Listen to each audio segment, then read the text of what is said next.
Ladies and gentlemen, boys and girls, babies and citizens, this joy to the world, ladies and gentlemen, boys and girls, babies and citizens, this joy to the world. I bring a message of the truth amidst a world full of lies. I graduated from learning lies to seek the truth. Indoctrinated to be too blind to see the proof. I once was lost, but now I'm found, so I shine light. And everywhere I go is darkness, so I shine bright.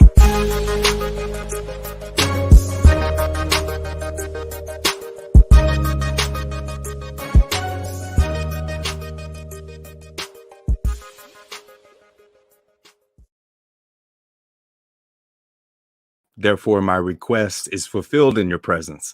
To whom can I cry so that he would grant my request? And as for the sons of the humans, what more can their strength do?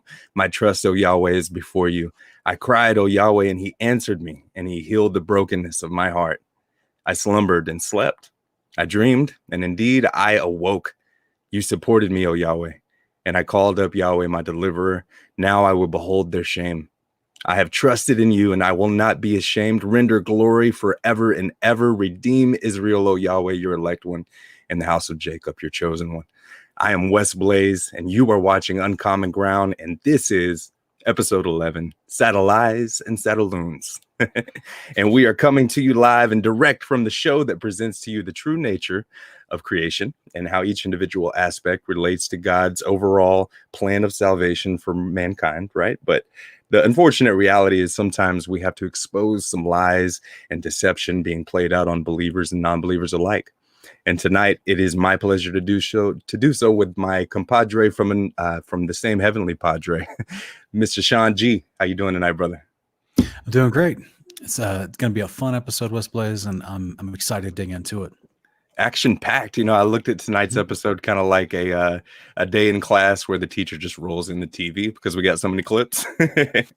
We got a lot to present and to go over, but we're going to look at some footage of lots of cool stuff. I wanted to make this episode like a all-star compilation, conglomeration of all the, information that's out there regarding this deception and the truth of the nature of these things. What are satellites? Are they even what they say they are? Are they real at all? We get a lot of different claims tossed around. We hear a lot of indoctrination. And tonight we're just going to hope to expose it all so that you get a clear picture of what's really going on. Yeah. How many times have we talked with people and try to explain the firmament to them, the biblical cosmology? And one of the big things that's brought up is, well, what about satellites? Like, how do you explain that?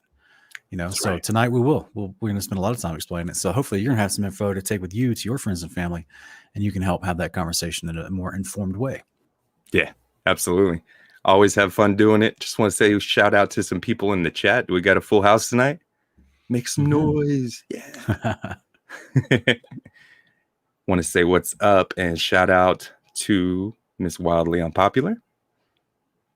Who else can you see in the chat? I'm trying to get it pulled up. We got Donna Porter's back. Mr. Bear is back.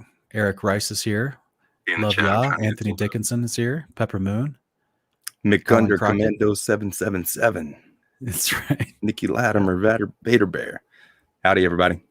Hello. Jeremiah 1516. Shout out Eric Rice. We're going to get to see some stuff from Eric tonight. Get a quick clip, teaser for that. I'm excited, man. We've been talking about that Firmament project for a little while now, and we're making some progress, getting a little bit of headway, and we're having fun with that. What do we got to show the people about it?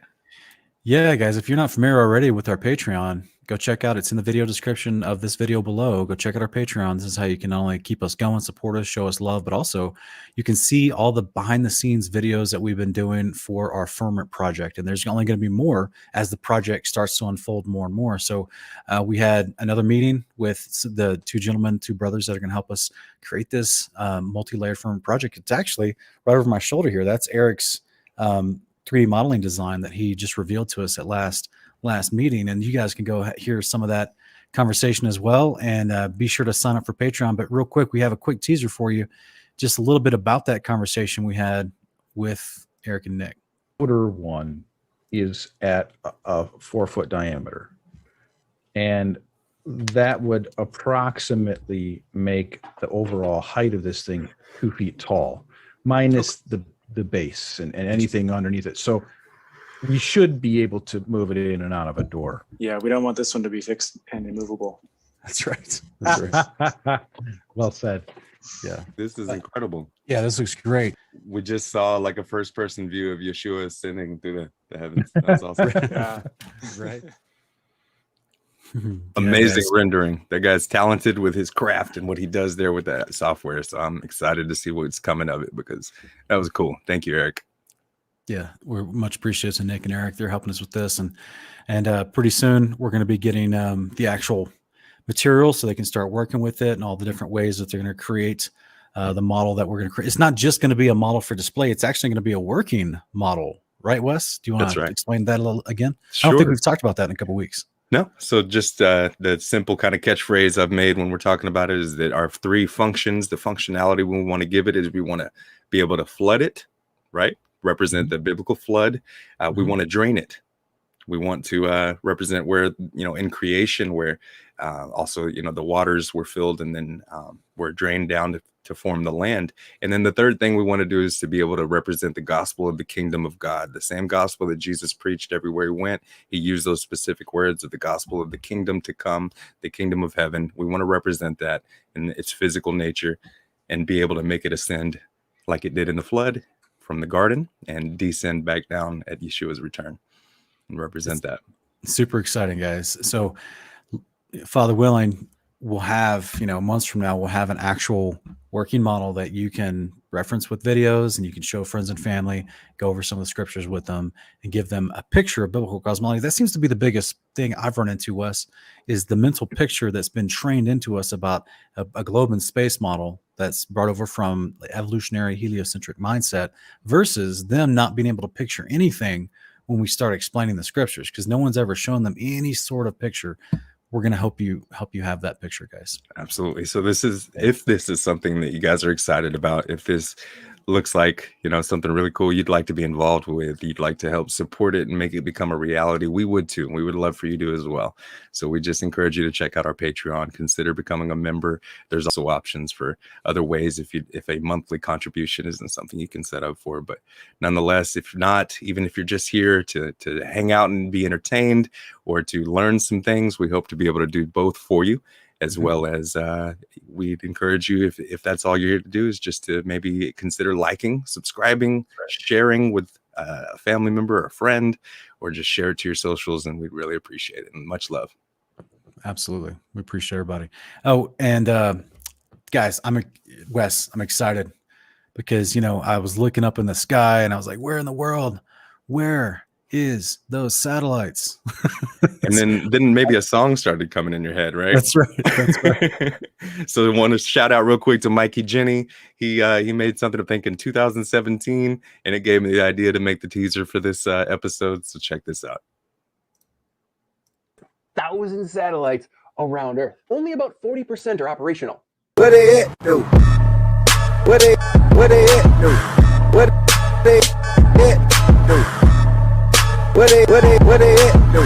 What it do? What it do? What it do? What it do? What it do? What it do?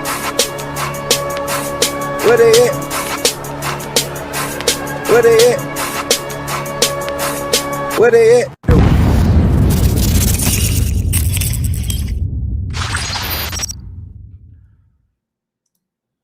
That's right. Yeah, unmute yourself. It won't let me unmute you. There you go. That always gets me hyped. Thank you. That's right. Yeah. That's that is the question no one seems to ask, right? Yeah. Where are they at? You would expect to see, especially with the count, right? And that count varies when you look up. You try to search how many satellites are in Earth's orbit. That count will vary anywhere between like 1,200, 1,500, upwards of, I've seen 6,000, I've seen 15,000, I've seen 20,000. Yeah, and then the number I've heard people talk 20,000. Yeah. There's different websites out there that apparently are supposedly track all of them. And we just want to take a look at what's really going on here. So I'm excited to do it. They're tracking something, but is it possible they're tracking the thing behind you on the screen? What, this right here? Yeah. Ouch. Is that a satellite? I don't know. Well, maybe it's a Satelloon or a Satellite. Yeah. Maybe they're tracking that. I don't know. I can't tell. It's hard to tell sometimes. Maybe they're tracking ET. Is that what he looks like? That's what they're tracking. There he is. There it is. We found him. Good timing. Yes, we found He's him. trying to phone home. So the biggest thing I would want to communicate for this episode, because so many people are just as much as they believe everything they've read in textbooks or have been told through video, cartoons, and media since they were a child, they don't like, there's all these supplemental ideas that go into the overall narrative of you live on a planet, a rock in space, amongst other vast voids of space and sun, burning gases of suns and things like that. So that whole narrative, there's other little supplementary details that are built into that narrative. Like with any lie, you've got to lie more to make it stay believable, right? One lie leads to 1,000 lies. That's always the way it goes. And there is those 1,000 lies of supplementary information that has been pushed into this heliocentric evolutionary model that is completely 100% contradictory to what the scriptures define. So Wes and I just feel always burdened to make sure to help the viewer have the scriptures before we get into the science, observation, and research. So that's kind of our passion. You know? Yeah, absolutely. Big priority to me to stay rooted in the word, to have a solid foundation understanding of scripture, and have that solid foundation just like the earth is said to. Uh-oh. Whoa, that's weird. Let's try that. Seizure warning.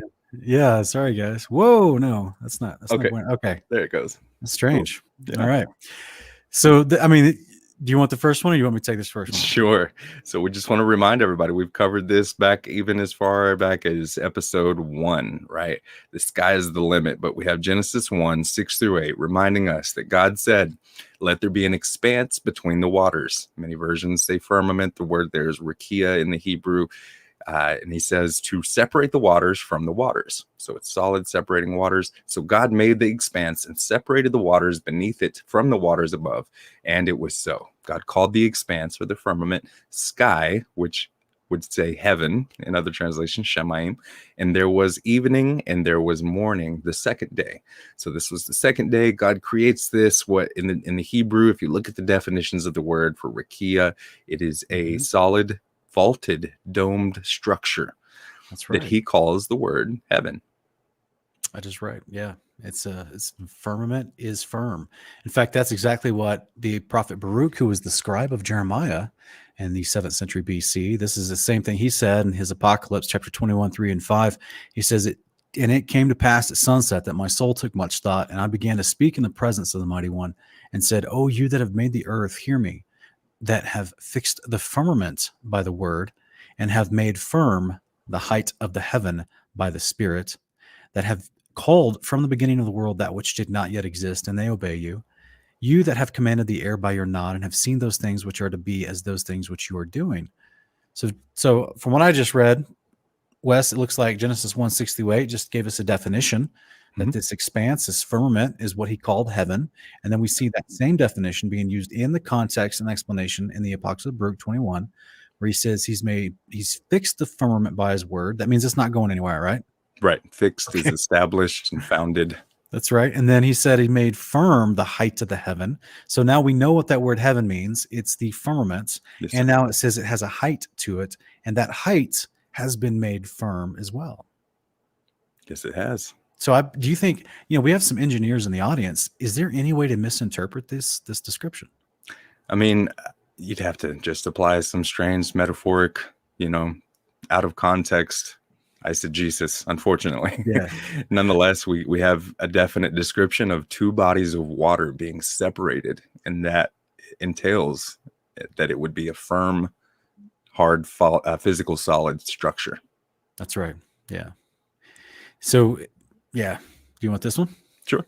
This is John 3, verse 12-13. If I have told you about earthly things and you do not believe, how will you believe if I tell you about heavenly things? No one has ascended into heaven except the one who descended from heaven, the Son of Man. You mean Enoch? Didn't? About Elijah. I thought Elijah did too. Yeah. So there's the heavens where the birds fly. Then there's the heaven where Yeshua is talking about being able to ascend above the firmament. Above the firmament, guys, into the layers of the heaven. This is where he descended from. He didn't descend from the sky. He's the Son of God, sent to earth, manifested in the flesh through the womb of woman. This is 1 Timothy 3:16, in order that he could be here. But he didn't come from the sky, which is also where the birds fly was called. In fact, we got a verse right here. It's Genesis 1:20. God said, let the waters teem with living creatures. Let the birds fly above the earth in the open firmament of the sky, the open expanse of the sky. So there's a difference between the open space that the firmament encapsulates versus the different layers of the firmament, like you see over my shoulder in the model that we explained in episode 1. That's right. The fullness of the scriptures explain this model over my shoulder with multiple layers. And Yeshua came from, I'm guessing, the top layer where the Father is, because he was hidden in the bosom of the Father since before time began. And his quiver. Yep. In his quiver, that's right. He didn't come from the sky where the birds fly. That's so anyway, there's a distinction there in the context used. That's correct. Yep. And context creates comprehension. That's right. That's right. Amos 9:6, and in the New American Standard Bible, it says, he builds his upper rooms in the heavens and founds his vault upon the earth.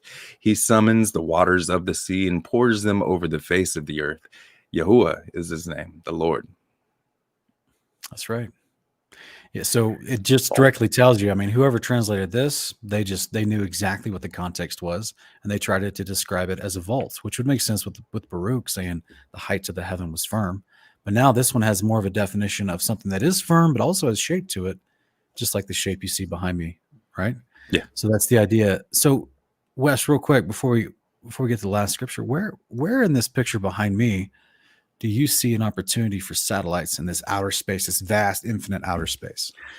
Well, it depends on how we're defining words. I've come to learn that that's important, right? So is satellite something that we are defining as this impossible hunk of metal, car-sized, bus-sized, that's somehow free-floating, free-falling in geosynchronous, geostationary orbit, somewhere between 30 to 40,000 kilometers above the Earth's surface, without any strings, without any, propulsion that's keeping it up?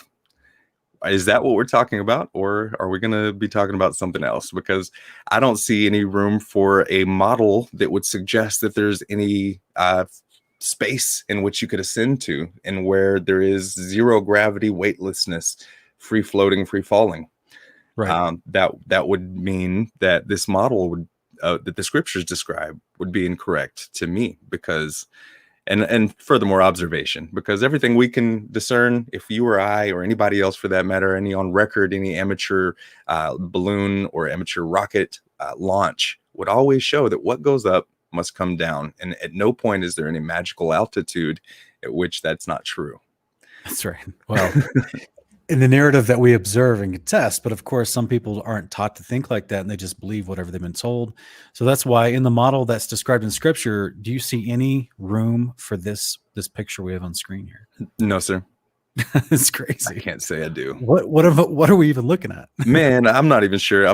For one, I think this was possibly a like a prediction kind of thing of what the future is going to look like. I want to say maybe even 2029 is what that artist expected it to be then. And this is including not only all of the space so-called satellites that have been launched, all of the ones that have been decommissioned and out of order that are just still floating around there, what they'll call space junk.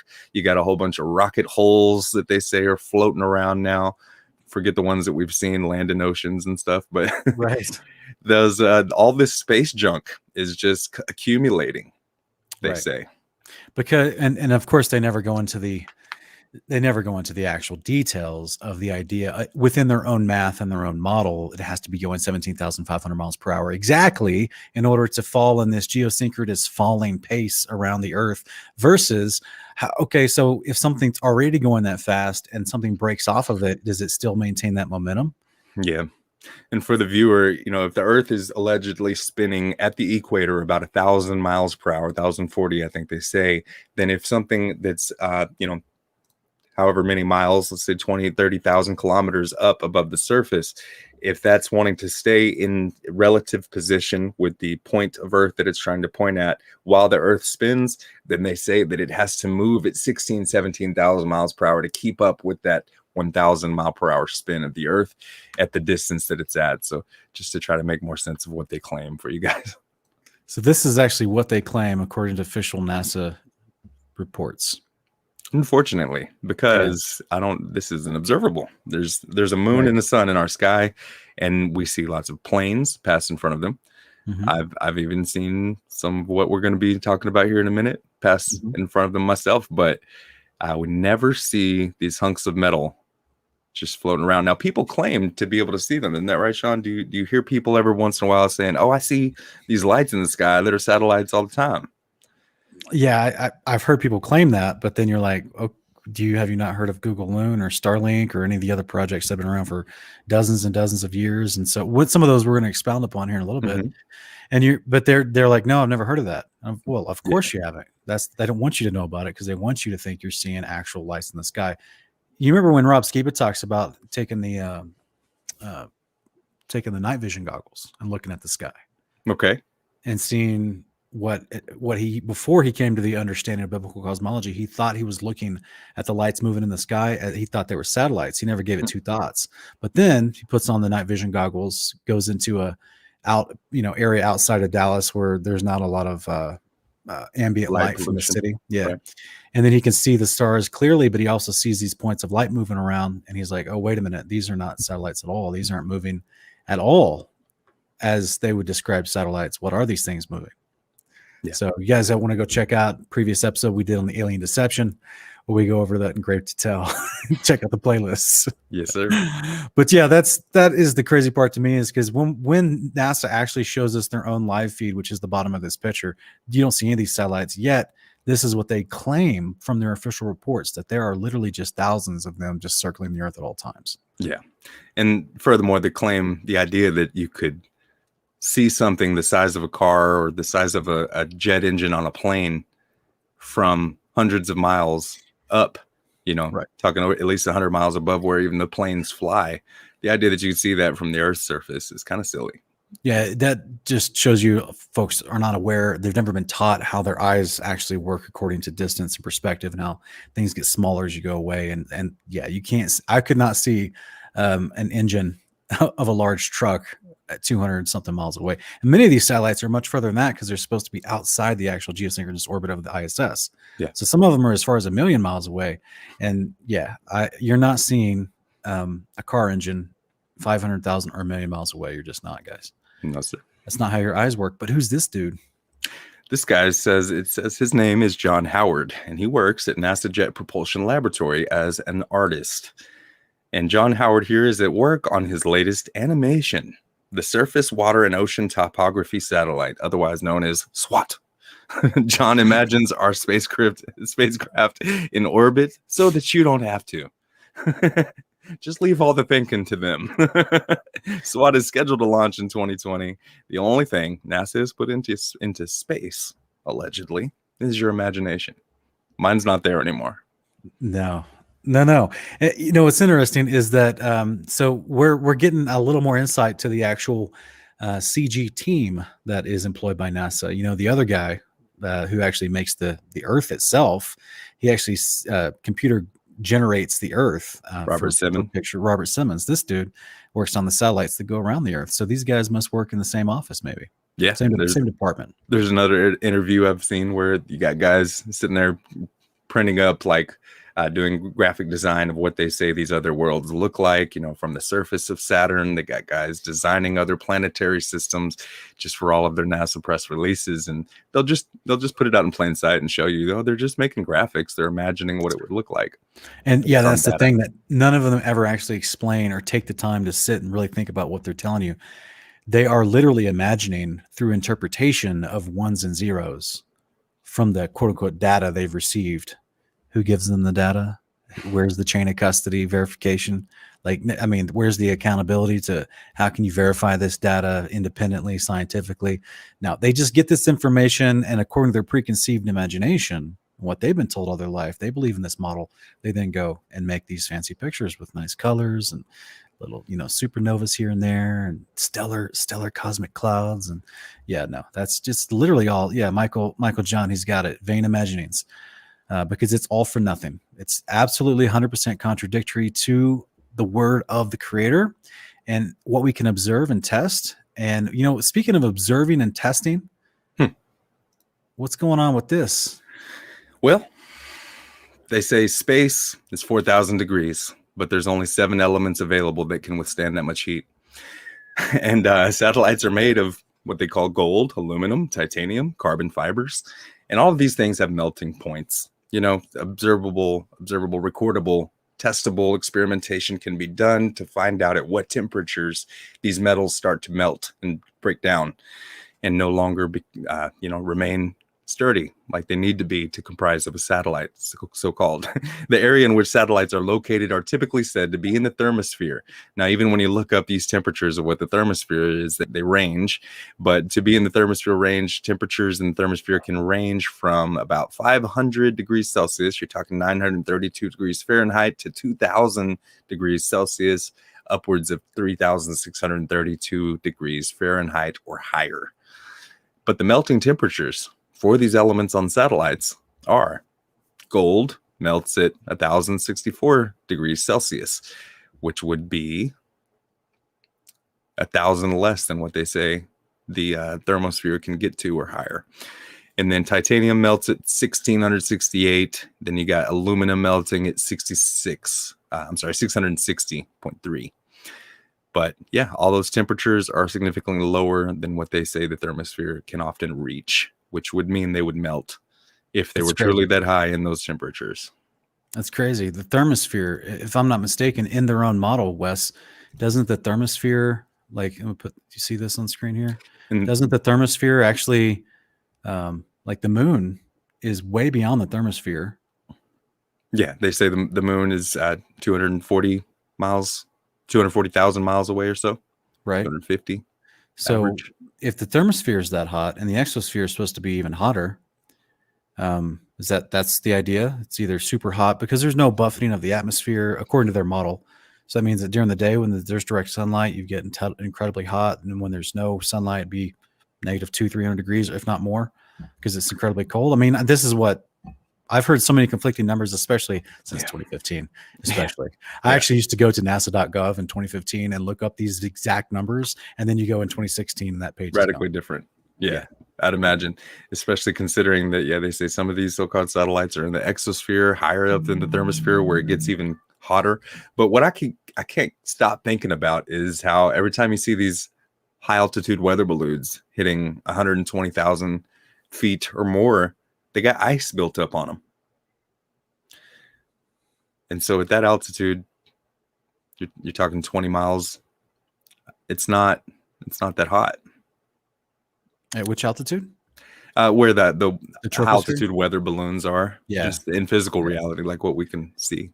Yeah. So if there's less ozone layer, if there's less actual atmospheric layer to possibly buffet the sun, why do we have ice on things above 80,000, 100,000 feet? It doesn't seems strange, right? It does. Because and I can only imagine people now that would want to defend the model saying, well, you don't understand the science of the different layers of the atmosphere.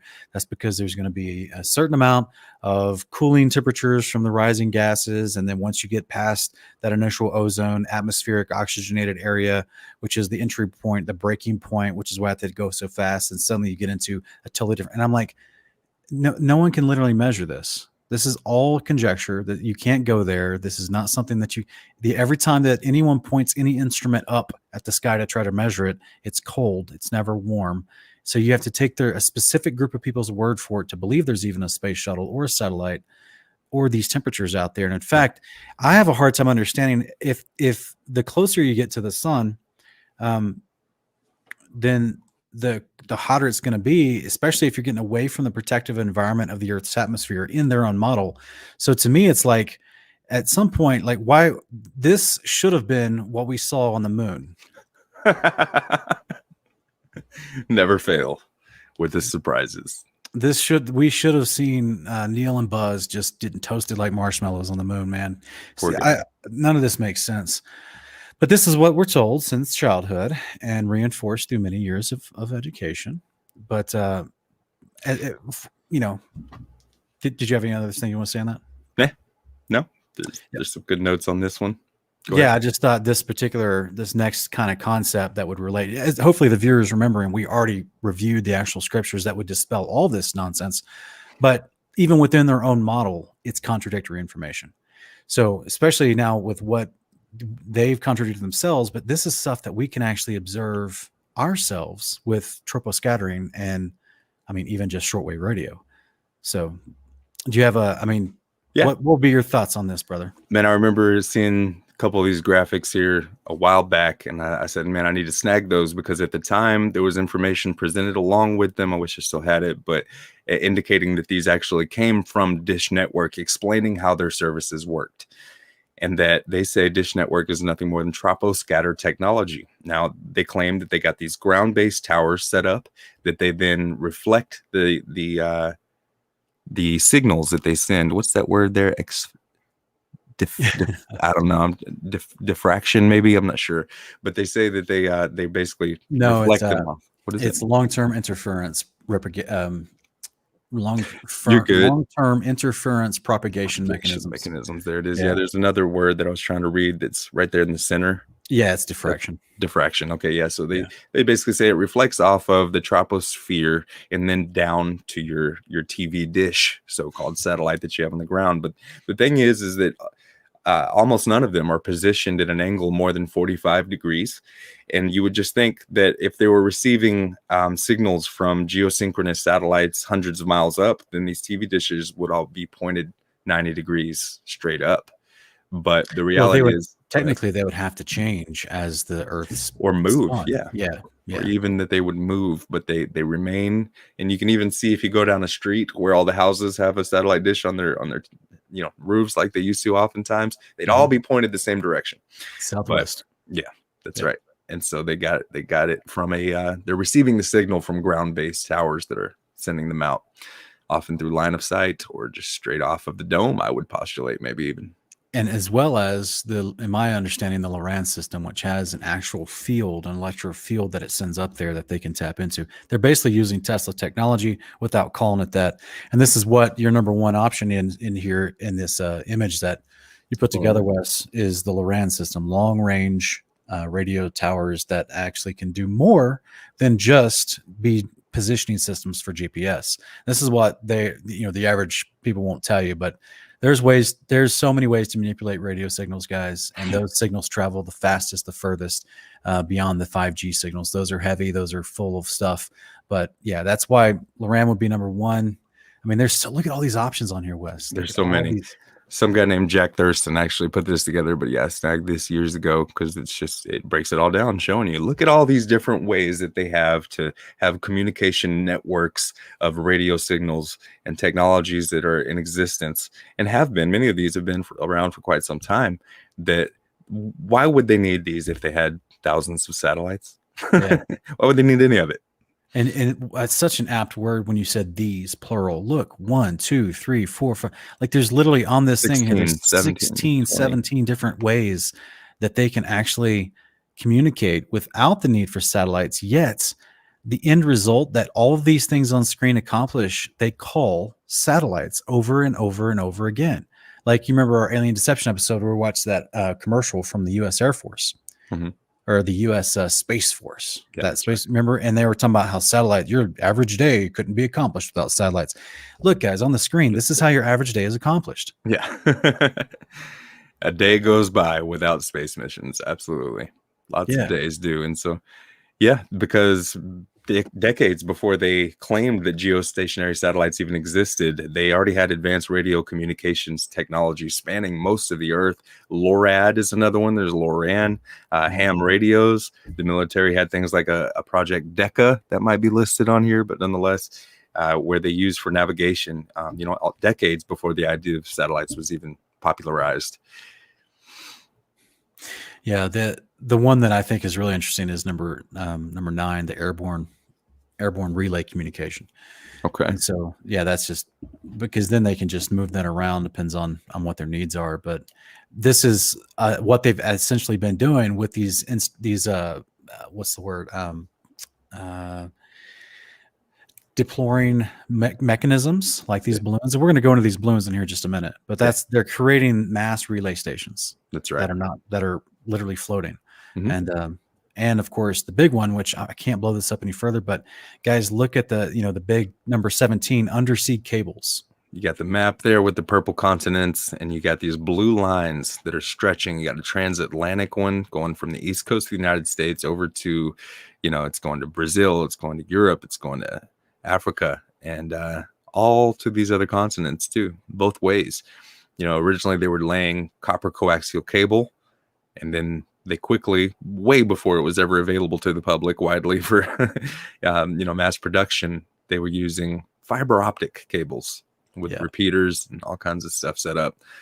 Here's a bigger image of where they all connect to. They connect the whole world. And we'll hear the captain of one of the boats that they use to lay these cables say in a little bit and reiterate for us, but it is admitted that 95% of telecommunications, whether you're talking on a phone, whether you're looking at Facebook, whether you're watching a video on YouTube, you are getting this information transatlantic and oftentimes intercontinental through these cables, these undersea cables that they have. Yeah, it's a huge industry, but they never talk about it on the news. They never talk about it. Rarely, but we'll see a news clip where they actually did. Yeah. Yep.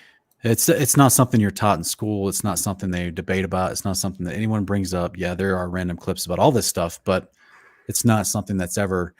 Think about all the science fiction movies we've seen where they use elements of satellites in space. I mean, Gravity was one of those. These collision in space with satellites or whatever, and she's got to get back. And think about all the different propagations of this indoctrination of this model and these little supplementary pieces of the model, like satellites, and how it's just a huge point of.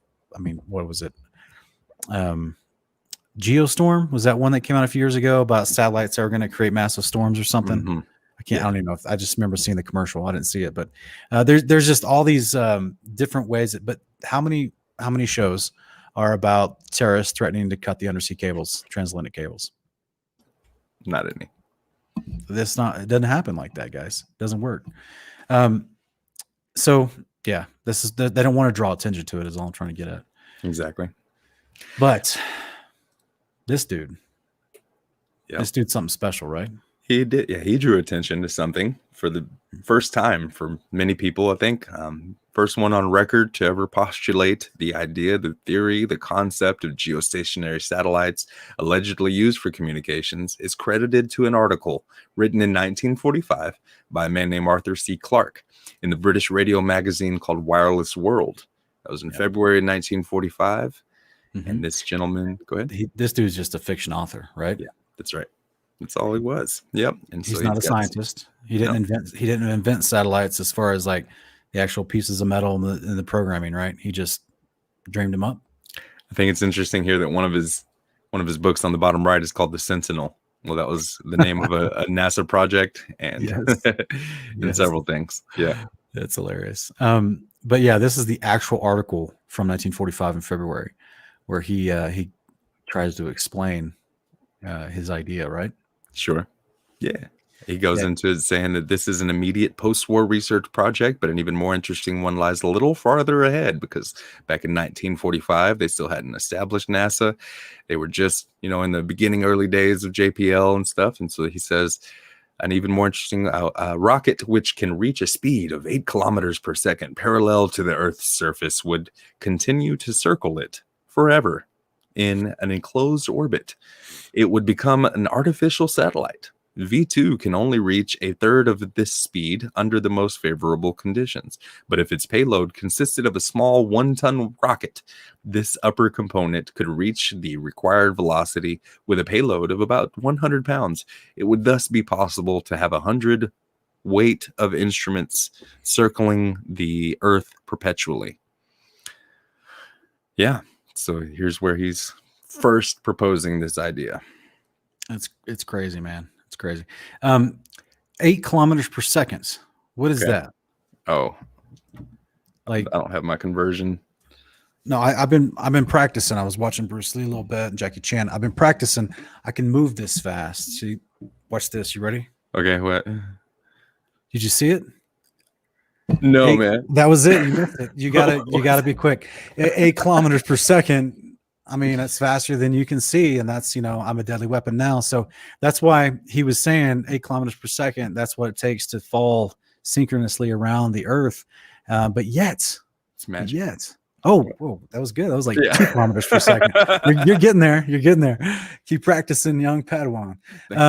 Basically, that would be how are we seeing, like, people claim they see the ISS, which is as if a man-made satellite put in space, and they claim that they can track it with an app and see what they are told is the ISS, 250 miles above us, flying at 17,000 miles an hour, right? Yeah. But yet they see it throughout the sky for like 3 to 5 minutes, which is hilarious to me. Yeah, relative distance. It's all relative. 8 kilometers per second. That's 4.971 miles per second. I just did it again. You didn't see it because you can't see it. I wasn't it's watching. Too fast. I know. I'm sorry. I'll try to slow my stuff down a little bit. But if you see me twitch, I mean, I'm practicing again. But All right, ultimately, Flash. yeah, that's right. That's right. 8 kilometers per second, because you got to. Apparently, there's no friction, right? Where there's no atmosphere, so therefore it could go that fast. Even though bullets don't go that fast, nobody can see bullets. But hey, whatever. If that's what they say, it must be real, right? So is it interesting that 15 years later we actually see NASA trying to do something? Yeah. They even end up naming the geosynchronous orbit area in which the majority of these satellites are said to reside. They named that area of so-called space the Clark orbit. Silly. Interesting. But what do we got? We got some history. You want to look at you want to kind of dig into that history a little bit about where satellites came from? Bust out the popcorn. I'm ready. Satellites never really made love, but she gon' get it. According to NASA, there are more than 2,000 satellites circling the globe. All of them send signals to and from the Earth. But there had to be a first, and there wasn't much to it. On August 12, 1960, NASA launched a reflective balloon known as Echo 1 into space, with the goal of bouncing audio and video signals around the world. But American scientists have been developing a man-made space marvel, the first Earth satellite. Russia beat the U.S. to space with Sputnik in 1957, but Echo 1 would be the first man-made satellite to reflect a signal from Earth. An inflatable plastic balloon satellite, 100 feet in diameter, tall as a 10-story building, will be sent aloft folded accordion fashion inside a 26.5-inch magnesium container. The latter is mounted in the nose of a 3-stage, 92-foot Thor Delta rocket. Highlighting one of the nation's proudest days in space, the satellite, called Echo 1, will serve as a reflector for radio waves that bounce back to Earth, paving the way for a new kind of worldwide communications. The rocket at Cape Canaveral carries the balloon and 30 pounds of powder, which will turn to gas and inflate it at a height above 1,000 miles. At 5:40 a.m., the launching.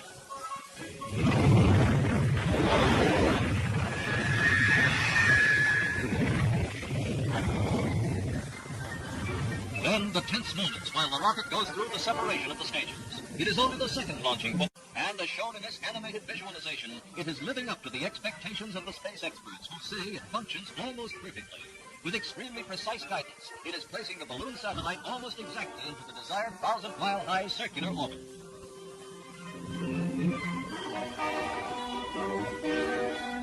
33 minutes after launching, the balloon is released and inflated by the powder inside, which turns from a solid into gas under the sun's temperature.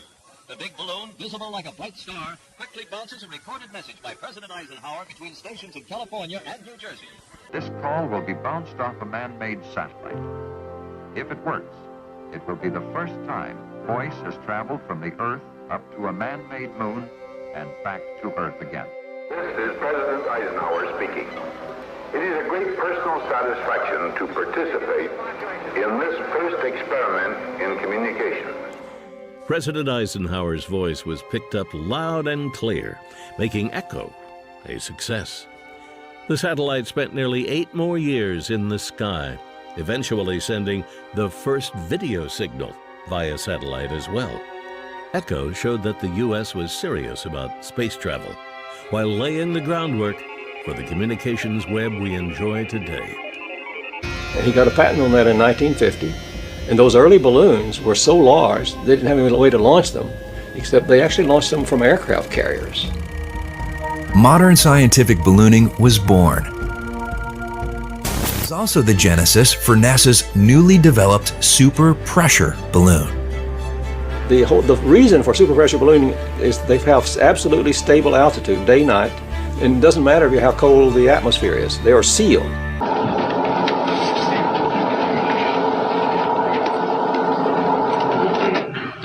First clip's pretty quick.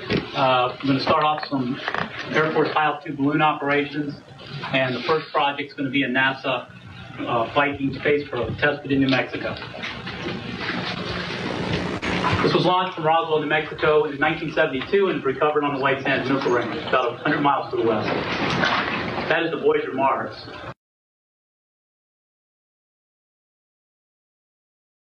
This is during the mid-50s.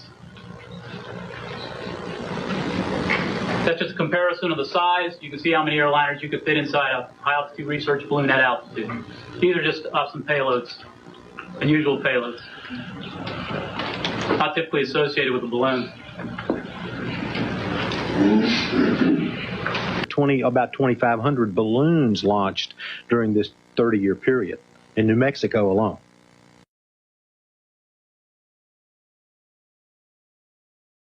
We have been talking about other things about space and things of that nature, and this high-altitude balloon research is quite fascinating. But it was left in the dust. It's something we uncovered, and it's just kind of left in the dust of the space program.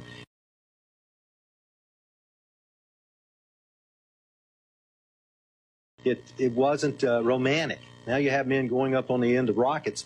This was declassified May 7th of 2012. These are balloon launches, people. These ain't rockets. It says it. List of balloon launches. Balloons, people. Hi, I'm Matt, and this is NASA Now. NASA's been using balloons for science research for over 30 years.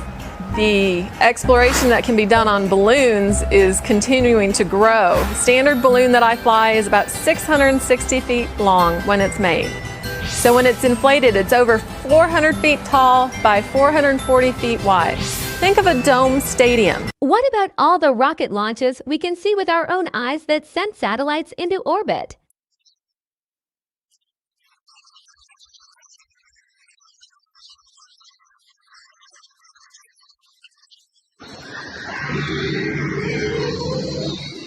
Animation shows how the Pegasus goes through its paces once the hydrogen-powered second stage puts it into orbit, an orbit ranging from 316 to 460 miles high. When the satellite is comfortably in place, it goes into action on its own to thrust out wing-like panels to a span of 96 feet. These will measure the damage tiny meteoroids might cause as they hit a spacecraft with sandblast effect while they speed through the reaches of outer space. With the Sentinel-2B. Take a look at this footage, and again, I talk about how they basically show a real rocket launch into space, but they cut it off before the rocket supposedly goes into space. And then all you see is, again, CGI garbage. That's all you get. This cartoon world. This is how they fake space. It's very simple. People are like, oh my goodness, look at that rocket. Look at the thrust. It must be going to space. And now they give you this garbage. Give me a break. I'm going to go back to this footage of the real rocket. Then they go to this garbage. Okay? Now you see the arch coming up. All this does, again, is crash into the ocean. Not go around the supposed ball Earth. Low Earth orbit, nothing more than lies. You never see an actual rocket being filmed going into space. Never happens.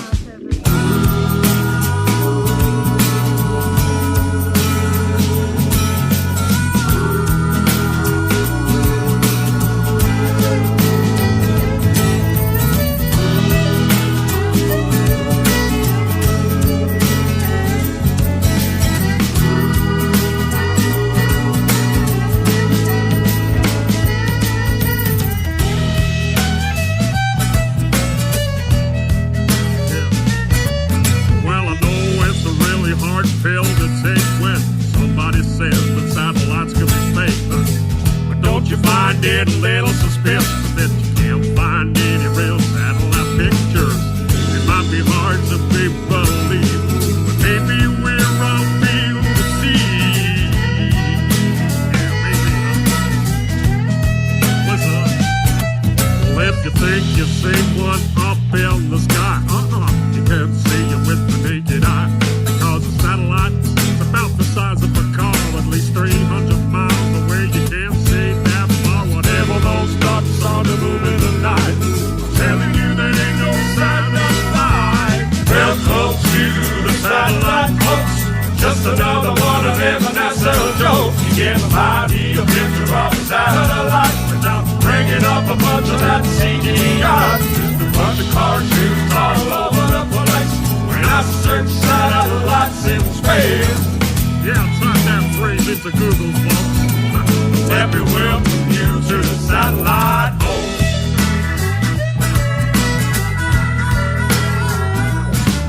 Now before all of y'all start getting pissed, I ain't saying that satellites don't exist. I'm saying that it's theoretically absurd to think these devices orbit the Earth, as I've seen them hanging from big balloons.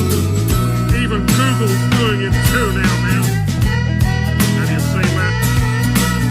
Yeah, go check out Project Moon. And every now and then a satellite crashes, but that information never gets to the masses, because then you find out how these things really work. They're just on balloons, man. They don't orbit the Earth. Once upon a time, one crashed in Brazil with the balloon attached to its steel. Welcome to the satellite, folks.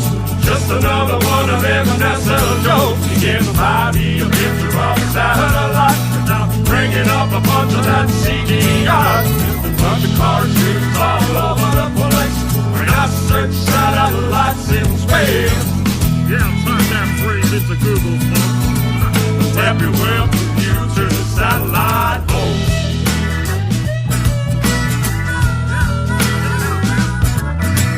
How could satellites be in the thermosphere when the temperature up there is way too severe?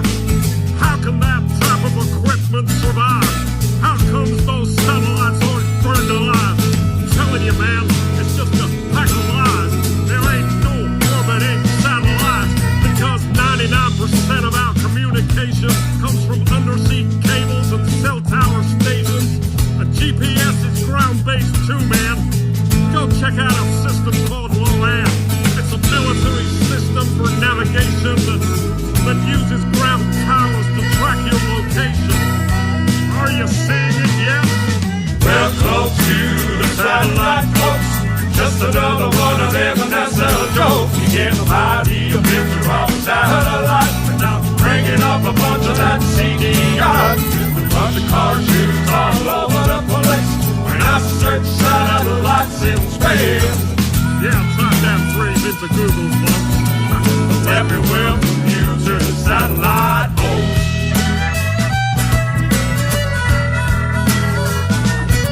You see, Tesla figured out how to communicate without the need for satellites in space. It's mostly ground-based towers, you see, and that's how you get your satellite TV. They've monetized what Tesla made for free with their fake satellite industry. It was Arthur C. Clarke that theorized these things, the sci-fi boxes with solar wings. Another Freemason, it's no surprise. They make science fiction and they monetize. They've stolen Tesla's technology and they get you to pay for your TV. Are you seeing it now, people? Welcome to the satellite, folks. Just another one of them NASA jokes. You get a mighty picture of a satellite without bringing up a bunch of that CGI. Just a bunch of cartoons all over the place when I search satellites in space. Yeah, go type it into Google right now, and let me welcome you to the satellite home. So next time you see a photo of the Earth from space, look for satellites. You won't find a trace. Oh, they must have disappeared, I guess. Can't even see any from the ISS. If you want to have yourself a little enjoyment, go watch a NASA satellite deployment.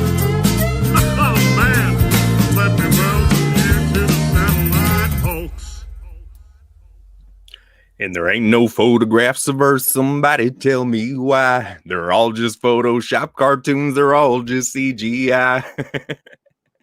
No photographic proof of a ball. No, not at all. Great song. Another song. Yeah. Yeah. Good times. Great footage there. Appreciate you showing it. Yeah, it's there's such a history there that the average, especially in this day and age, like the average person doesn't know that. They're just watching TikTok and Instagram stuff, right? So no one's actually truly studying, where'd all this stuff come from? That every year they have a chance to just double down and reinforce it more and more with more government spending, more things that seem to be like they're, solidifying the lie as fast as they can every year. So it's crazy. Yeah. It's actually seems like it's kind of a part of a strategy, right? Yeah, they got a big plan. It seems like they're even building up to final cards. I don't know. Check out episode 8, 9. Great presentation, by the way, in that alien deception episode, brother. Hey, no problem, man. It's fun to put together. And that was just a little bit of it. So, the thing about it is it's all of it is, in my understanding, all of it is just repackaged deception from ancient Babylon and from the empire, the countries that were involved in the empire of ancient Babylon. And so a long time ago, they figured out how to deceive people, if I could put it like that. So all they have to do, if they have the philosophy and the mechanism of how to see people, because they know how your brain works and know what you fall for, then it's just simply, they just tailor the mechanisms that are employed in that deception according to the style and the context of the culture, right? Yeah.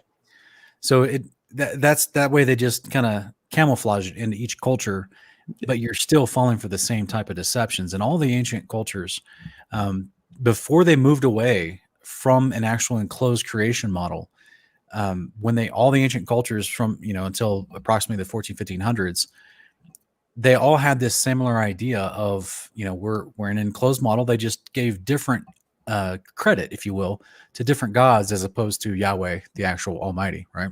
Mm-hmm. And a part of that was, all right, well, we're going to figure out how to deceive people. We got that down, and they got better and better and better at that. It's only until the last 500-600 years did they actually come out with an entirely different model, which is crazy. Yeah, they had a very similar model with different aspects of it in the past, but now it's completely the opposite model, and that's what they're pushing really hard for people to believe. That way, when you pick up the Bible and try to read Genesis 1, it makes no sense to you. Right. Of this big deception that we're trying to uncover.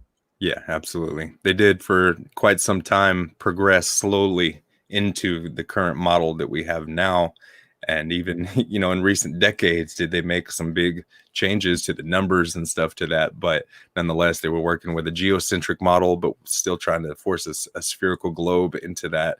And then they just changed over to heliocentrism. But yeah, all throughout there, they've had this word that referred to things that could be seen in a supposed orbit or in the so-called heavens that they would call satellites.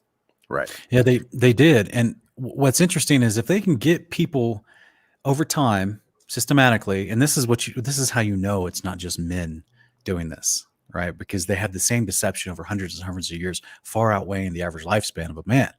Yeah, yet they those carry on. The spirits are still alive, still kicking, still deceiving. That they can propagate the deception to each generation and make sure it gets carried on while men live and die.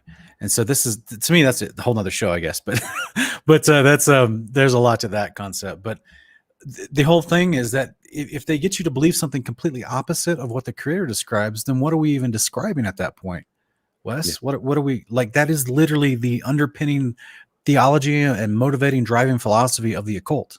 Right. They take what's absolute and they flip it upside down. They twist it and they turned it into something confusing and nothing like reality at all. Nothing like what the creator made or what he said he made. Yeah. So I think we actually have a quick little clip we want to show about this topic of just the immense craziness of the pseudoscience that we see coming out of mainstream scientific articles, we see it coming out of NASA, JAXA, now suddenly China has a new space station up there that no one saw them build. Just within like 2 weeks, they put one up there. It was amazing. And then we're going to look in how some of this stuff is made, because it's truly just version of Hollywood production magic. Yeah. This world is not what you think it is. So how does a satellite stay in orbit? And why are satellites put in different kinds of orbits at different altitudes? Joining us is NPP satellite project scientist Dr. James Gleason from the Goddard Space Flight Center. Hello, Dr. Gleason. Tell us about the different kinds of orbits. A geostationary or a geosynchronous orbit is an orbit around the equator where the satellite orbits at the same speed as the Earth. So it has the effect of staying in the same place all the time. This is the least scientific thing I've ever seen. You be quiet. Hail science! Balloon science really helps us understand not just our world better, but actually the whole universe. And one of the things I think it's important for people to understand is they actually rely on balloons every day in a way that they might not know about. Weather balloons launched every day help us to understand and predict tomorrow's weather. NASA launches about 15 balloons a year from a variety of locations, all the way from New Zealand to Texas. We actually have 3 different NASA instruments that flew on balloons in our downtown museum. All of them were looking at radiation left over from the Big Bang to help us understand the Big Bang better. These measurements have really transformed our understanding. Now, it's hard for people to understand how we can be studying the Big Bang from our atmosphere, something that happened billions and billions and billions, billions and billions and billions, billions and billions and billions of years ago. But all those particles are coming from a huge distance. It takes them a long time to travel to us. So it's really almost an echo of the Big Bang that just took a long time to reach the Earth. And that helps us to actually understand that event that we don't understand very well yet. So as we make those measurements and combine them with measurements from the ground, but also from spacecraft, that picture of the earliest moments of the Big Bang, and then also the evolution of the first galaxies, the evolution of matter is really coming together. We've made a lot of progress, and in part because of these balloons. Seriously, this could not seem less scientific.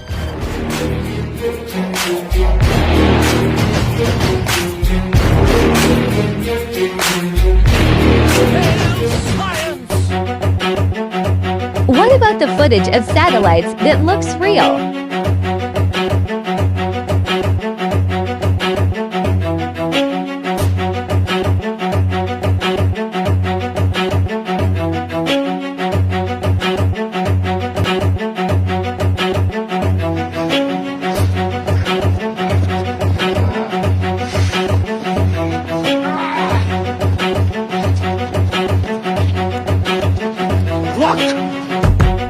Movie magic often means using CGI to make the impossible possible.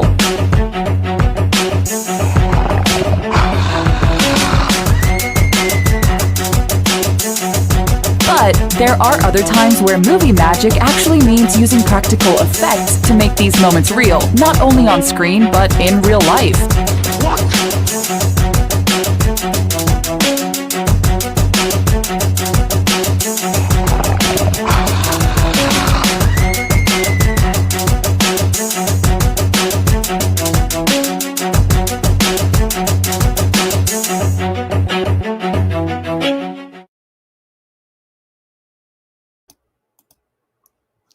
Man, are we froze? There we go.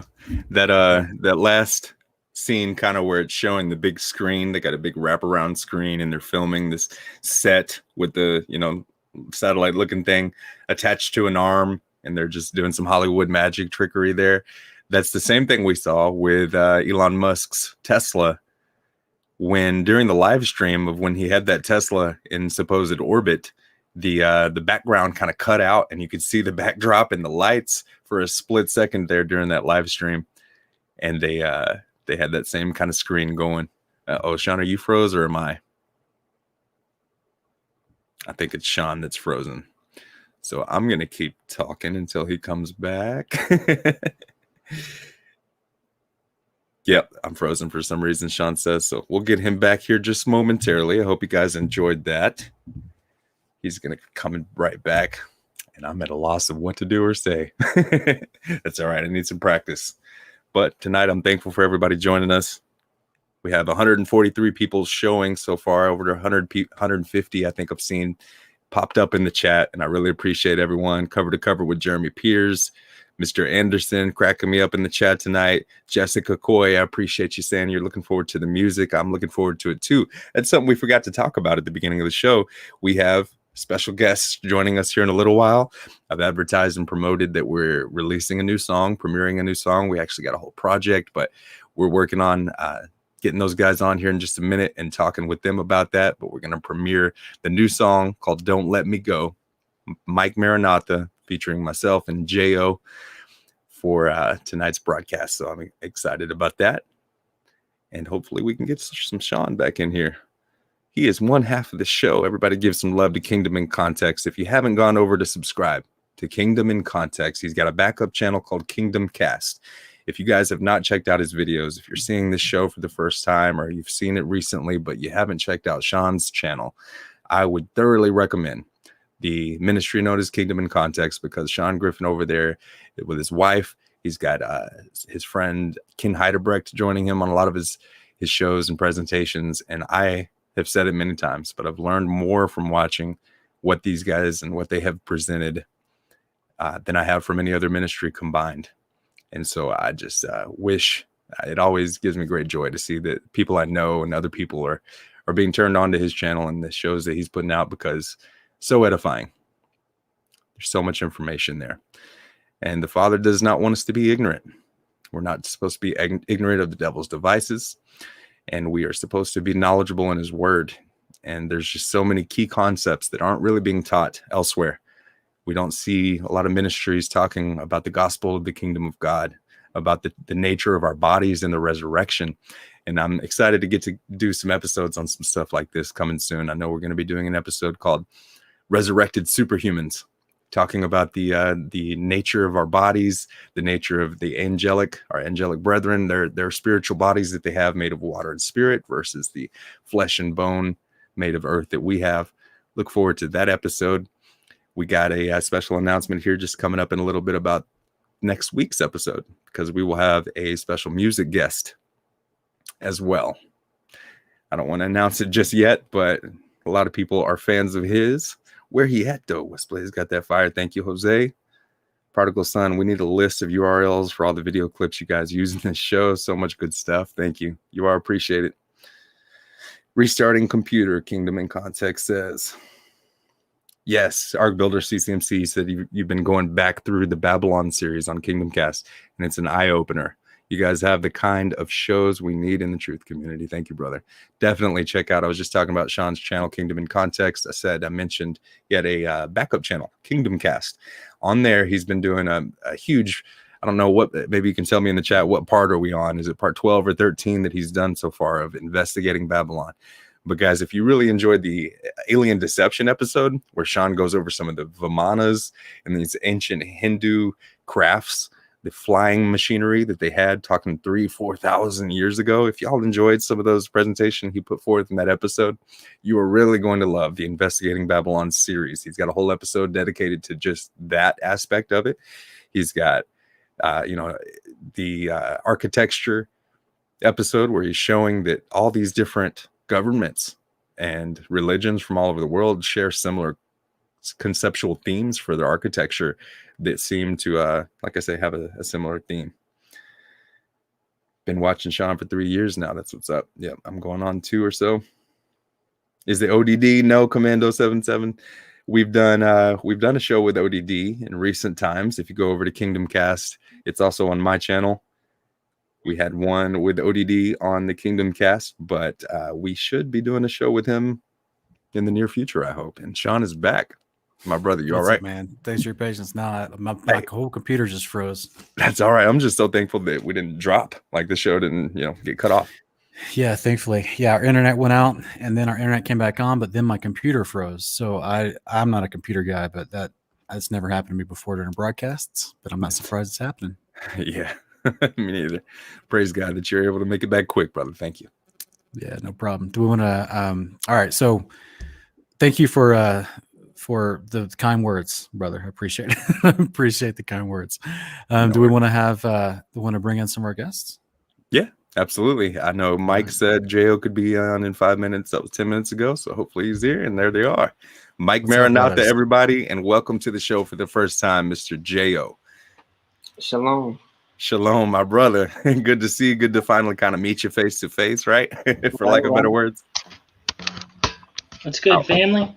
How are you guys tonight? Thank y'all. Thank y'all for making the time to join me. I know, Jo, you said you must be tired, bro. You've been working so hard.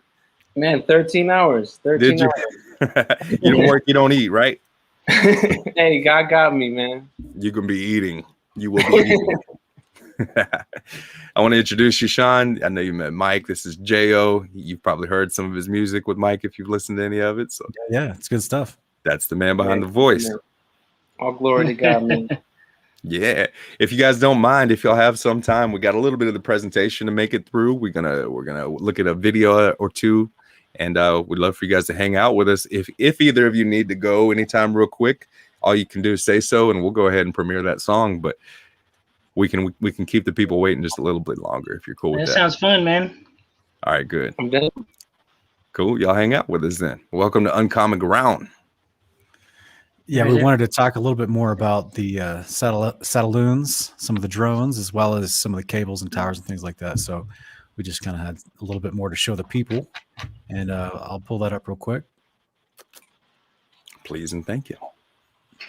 Was I doing all right while Sean was gone, guys? Did I keep the Balloon flow Facility going? is a renowned balloon launch site involved in world-class scientific research.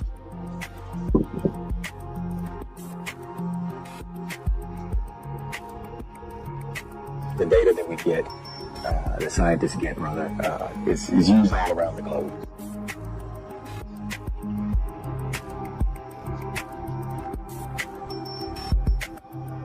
The National Scientific Balloon Facility was moved to Palestine in 1963. It has recently been renamed the Columbia Scientific Balloon Facility in honor of the Columbia crew and is under the sponsorship of NASA. When I first came to work here, it was we were launching a lot of small balloons, 11 million cubic foot balloons and 4 million cubic foot balloons. But as time progressed, we got to launching the bigger, heavier balloons that lift 8,000 pounds. For balloon launches throughout the world, including Antarctica. A number of the facility's balloons are launched each year from that icy land with its 15 plus to 20 below temperatures. The balloons, made of material as thin as trash bags but bigger than football fields, are inflated with helium and launched on journeys to the edge of space. The data gathering and scientific experiments they carry out can be accomplished at a fraction of the cost of rockets. A lot of people think that what we do has to do with forecasting the weather. Weather forecasting, it's not, although weather monitoring for launches is part of the job. But what about sorting out the Big Bang Theory, detecting cosmic rays, measuring ozone layers, and hundreds of other scientific experiments that most of us don't understand? But what is accomplished by the Columbia Scientific Balloon Facility may well affect our lives and those of our children as long as this planet spins. Inside the massive hangars at Moffett Federal Airfield, Google is attempting to do something that balloon experts deemed impossible: deliver high-speed internet access to the most remote corners of the globe. This is something that has never been asked of balloons before, to be reliable. So the first thing we did was took a router, flew it on a weather balloon up to 10 kilometers and see if you could still get a signal. We are just like a cell phone tower, but in the sky. Another way to think about it is if you drive down the highway on a phone call, you will switch between cell towers. And as one balloon goes overhead, another balloon comes in range, and you're switching between one balloon to another. The balloons today can cover 5,000 square kilometers on the ground. You can get 15 megabits per second to your phone, or if you have a little MiFi device, you can get 40 megabits per second from the balloon. I remember when we were building balloons and they would go up and pop and come back down. We do a lot of different tests with balloons built in different ways. They might be a different shape, they might have an extra feature, we might change the dimension of a feature and try and figure out what works and what doesn't. Our longest lasting balloon was up for 173 days until we brought it down. Now we've gotten to the point where most of the balloons will last over 100 days. This balloon has a constant volume and there is helium in it. We have another balloon inside the balloon that we fill with air. That's what happened. And the balloon is going to go down. It's easy to steer the balloon. You go up, use this wind, then go down, use this wind, and go up. Over the last 6 months, Google has run tests with Vodafone, Telstra, and Telefonica. It's too expensive to build wires and cell towers and fiber optics out to all these remote rural regions. It's still early stages in our project in terms of figuring out how big it can grow. It's great for bringing internet to 4 billion people on Earth who don't have it. We have become very familiar with the military uses for drones, but what about specifically in the case of this report that Facebook is interested in Titan Aerospace? What does Titan make, and how could it potentially be used by Facebook? Well, what Titan Aerospace has is an unmanned aircraft system that can fly above 65,000 feet. Therefore, what they're going to use it for, if this deal that's been rumored to happen goes through, is to allow them to have communications with many different parts of the world. So in this particular case, this technology has been demonstrated back in 2010. DARPA, the Department of Defense, had worked on a program called Vulture that actually was to fly for 5 years at high altitudes. And this is really a low-orbit satellite that we're talking about. And this would allow them to have internet in countries that right now do not, and that's about 2/3 of the world. So without us getting too technical, if we're thinking about a drone that can provide internet access, we should think of it like a satellite?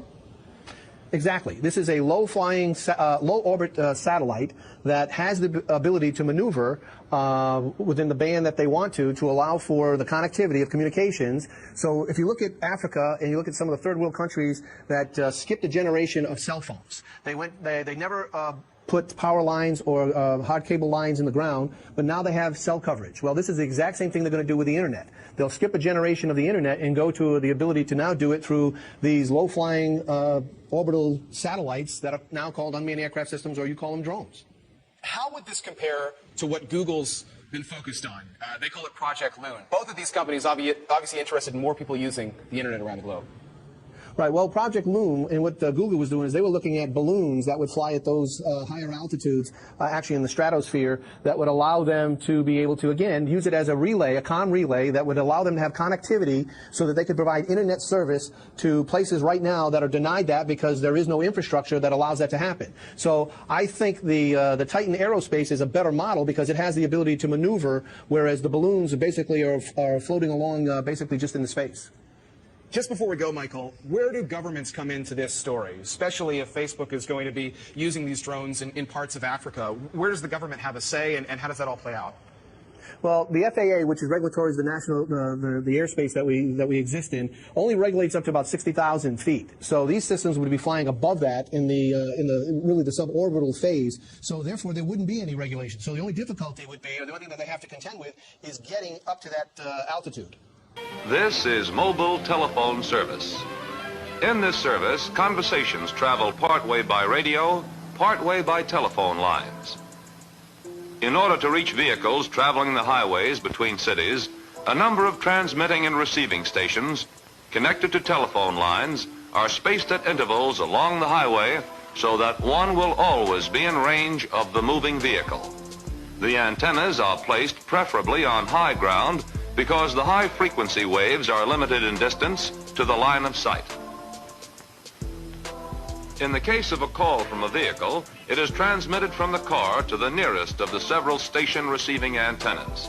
It is one more step toward telephone service for anyone, anytime, anywhere. All transatlantic data traffic, Facebook, phone call, Netflix, emails, whatever, is for the most part carried by submarine cables. I think most people don't realize that that is the case. You have submarine cables crossing the oceans, terminating at very discrete buildings. If this place wasn't here, you would definitely feel that your internet connection is not working as it usually does. And then to realize this is not some new technology. The first transatlantic telegraph cable was actually laid more than 150 years ago, and it looks almost identical to today's cables. The only thing that's really different is the fibers inside. The whole idea of putting something as fragile as glass into a cable that has to be pulled and put under pressure that will crush a heavy steel cylinder, and then have it transmit the amount of data it can, is really kind of mind-blowing when you think about it. Transatlantic cable began ushering in global communications. And now tech giants are taking that undersea revolution a big step further. When you pick up the phone to reach out and touch someone across the oceans, it's only possible because of ships like the Global Sentinel. This is cable tank number 1. And what am I standing on right now? You're standing on fiber optic cable that's going to be laid from here towards Brazil. So the cable we're walking on right now will be under the ocean carrying my phone calls? Yes, it will. 95% of all telephone and data is transferred over submarine cables. Not satellite. Not satellite. Not satellite. Not satellite. Not satellite. Not satellite. Yeah. How'd y'all like that? Did y'all get anything new out of that, guys? Anything? No, that's wild that it's 95% of all communication. Crazy. Yeah, it really is. And so that leaves 5% to one of the 20 other things that we, the other 19 things on that list, right? The 2,666 satellites. Yeah, there was a count, and I noticed they did that on April Fool's Day, right? April 1st of 2020, there was a count from a certain society, right, of scientists, so-called, that they said that there were, out of all of the satellites that have still been in orbit or whatever the case, they said 2,666 of them are still operational, working. So yeah, they love to throw those numbers out there, right? What a coincidence. I'm not surprised. It's pretty wild. It's crazy, man. I just wonder where the separation of knowledge is at, because I know that there are probably hundreds of thousands of people who are employed with all different things that could pertain to the firmament, you know, as far as like, you know, like I just wonder how they keep people in the need to know, you know what I mean? Yeah, it's called compartmentalization. They just keep people, they even tell lies to certain groups of people so that they keep them in the need to know, while these other groups of people have other pieces of information, but nobody really has the full story. It's very easy when you're paying people. Absolutely. And imposing authority upon them to say, yeah, you don't need to know this. Stop. You don't have that clearance. You don't have that clearance. You're not approved. You don't. Maybe if you're good, maybe if you do your job well, we'll get you that level, you know, in a couple of years. If you put your time in and show you're loyal to us. But ultimately, that's easy for them to segment people. If you've ever been a manager at any job, you start to realize in a heartbeat that the average person will do what they're told if their paycheck's on the line. That's absolutely true. I mean, the amount of control and pressure that somebody can put on another person based off of their livelihood it's a strong influence. Yeah. Well, you see that happening when I interview pastors on my channel. Yep. Absolutely. And you start asking them a question that would go against their denominational association, which is the people that approves their job and can fire them. Yeah. They don't want to answer the question, or they don't want to think about an alternative way to look at the subject, you know. So or like we saw with Nate Wolf's situation, they don't even want to discuss it. They just want to drop it. Man, that's one of the craziest things I've ever heard of. That is wild. I cannot believe that happened to him. That's terrible. Such a good guy, right? But his story, you know, Yah was with him through it all. That's amazing. Absolutely. Yeah. Yes, sir. Yep. Somebody asked in the chat about the ISS. Now, we haven't had time to mention it or bring it up. This episode is going to be setting a foundation for a later episode where we'll have to be covering the ISS in its entirety, because there's so much about it, right? There's so much footage to go and show about what happens on board the so-called ISS, allegedly, right? There's so much, just different aspects of it that we have to kind of cover and consider to really get a full scope and do it justice for that topic. So we're going to have to do that another episode. Yeah. But just to kind of give it away, I hate to give it away, but no, it's not what they say it is. Surprise. Surprise? What do you mean? I can pull up my app and I can watch.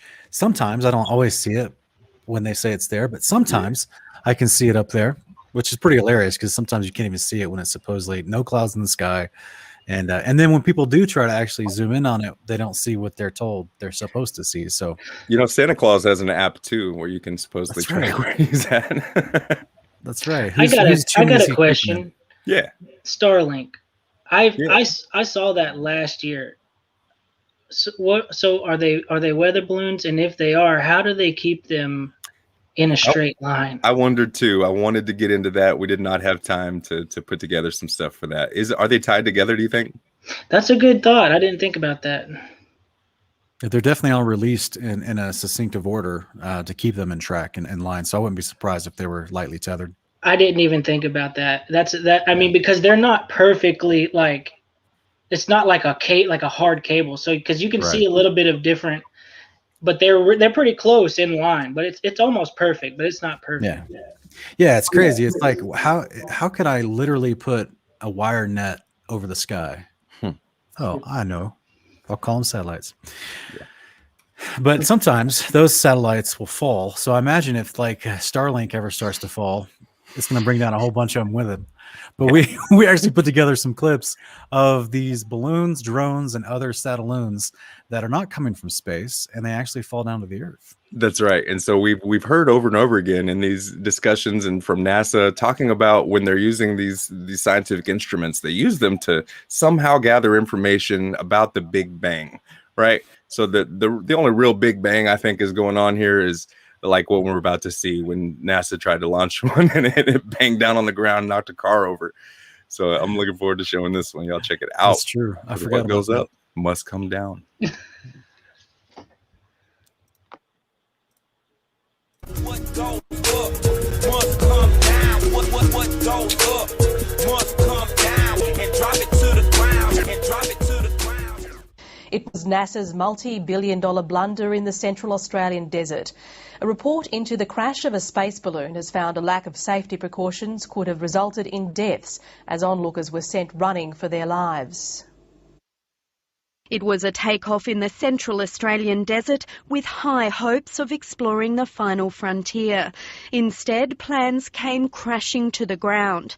The failed launch of a balloon carrying a multi-million-dollar space telescope had onlookers scrambling for safety. Bang! There's that Big Bang. There was just lots of noise and we really thought we were gone. It was just an instance of chaos outside. We were expecting Just to be wiped remember out. how The destroyed cargo broke this free thing during becomes. takeoff. It was dragged out of control, crashing through a fence into a car. It left onlookers running for their lives. Just barely made it out without getting smashed. NASA's dream of entering the stratosphere ended up as a pile of space junk. A new report has found 25 causes for the incident, among them high winds, equipment failure and the absence of a backup release mechanism. But the report's most scathing criticism was directed at the scientists involved. The main safety issue was the safety of the general public, which we addressed immediately after the mishap. The report acknowledges those caught up in the cargo's trail of destruction were lucky they weren't killed. So we will certainly not be advertising any balloon launches. We'll have our own security people there. There will be a no-go area from which the public will be excluded. Oh, you're going to hide It's planning to launch another balloon into space next year. Emma Masters, ABC News. Yeah, a bit of sci-fi hitting home for a Michigan couple when a satellite crash landed in their backyard, and their reaction? Priceless. Never know what's going to happen. This baby.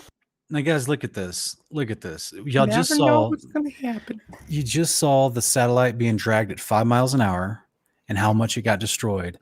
And I'm supposed to believe this thing fell from space and is just chilling in his yard with its legs still intact and most of its main components. Guys, that's why it's slowly the balloon that's carrying it slowly deflating it and dropping it to the ground. These things are not. You can't go to space for one, and two, none of these things are above 100,000 feet, if that. We'll see here in a minute also that they even have a unique parachuting system where it launches a parachute out and safely, slowly glides down to Earth. Yeah.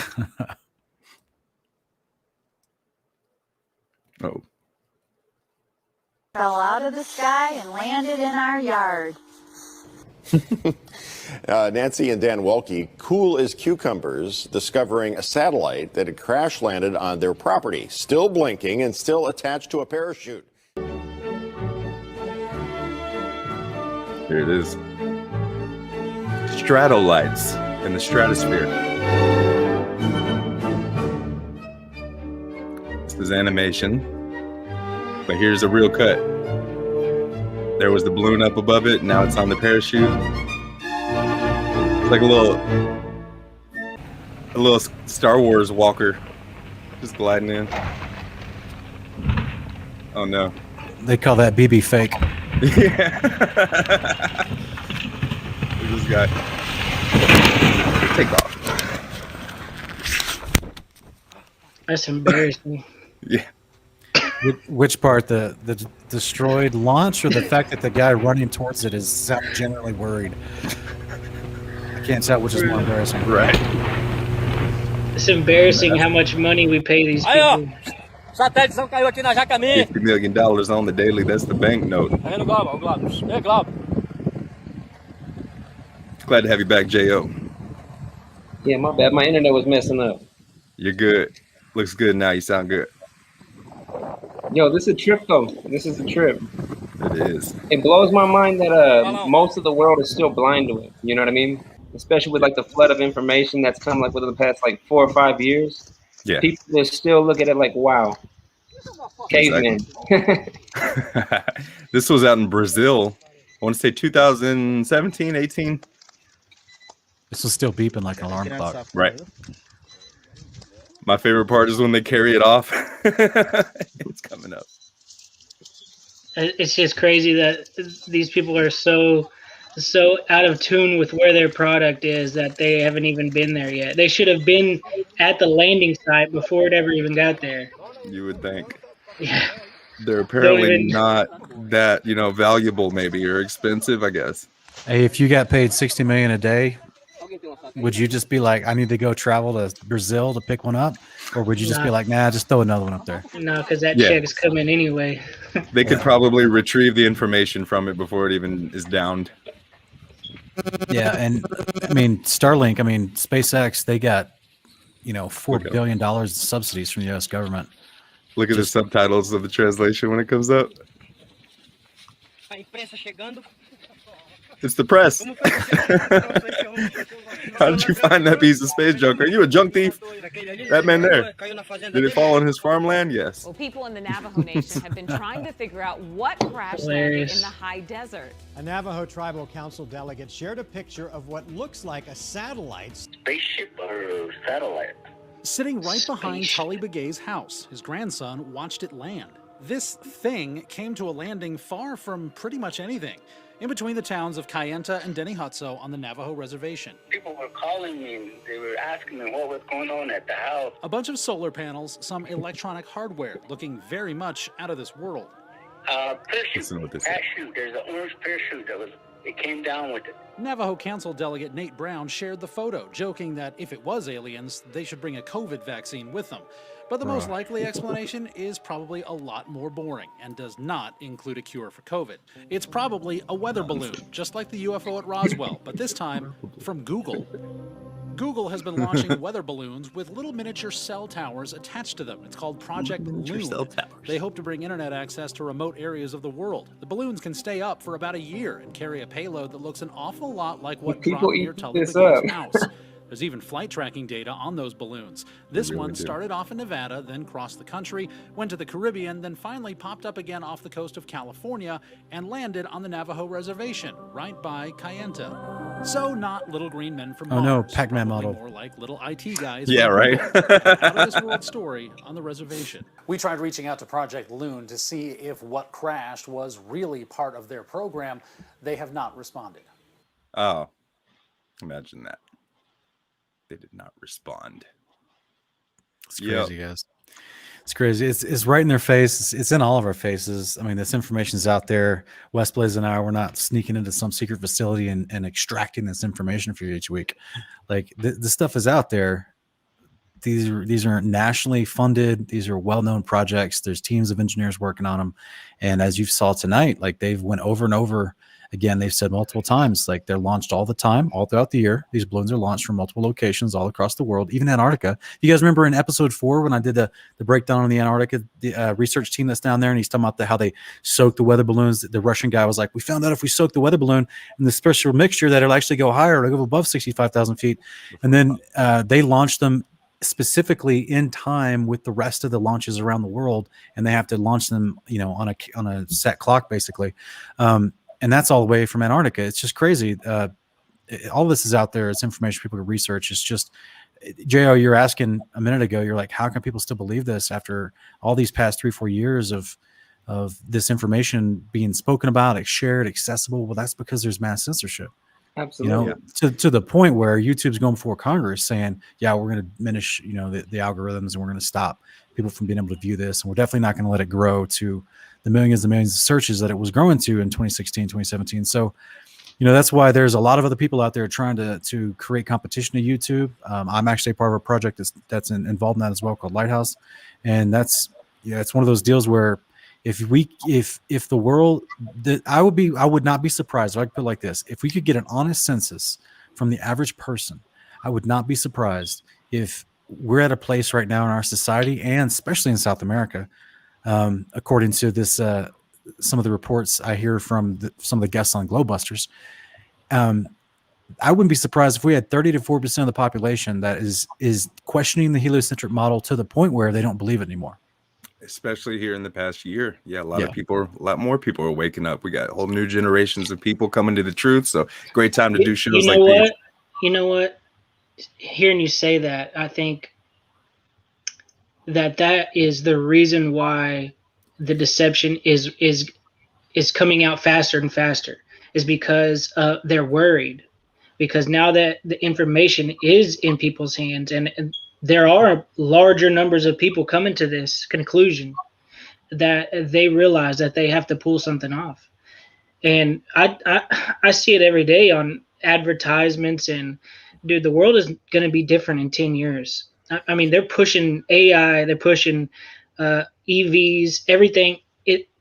Our world is about to change, and they have to keep that deception running. And and I think the censorship is gonna hit a lot harder in the next 5 years. I imagine this is something similar to stuff they've done before. Just considering the more we're learning about what kind of technologies were available to the ancient cultures, what kind of architecture we can see in periods of time where the people that were living amongst this architecture barely looked, you know, more, you know, kind of primitive in the sense that you wouldn't think that they could build things like that, but yet they have this backdrop of buildings like that are just crazy architecture.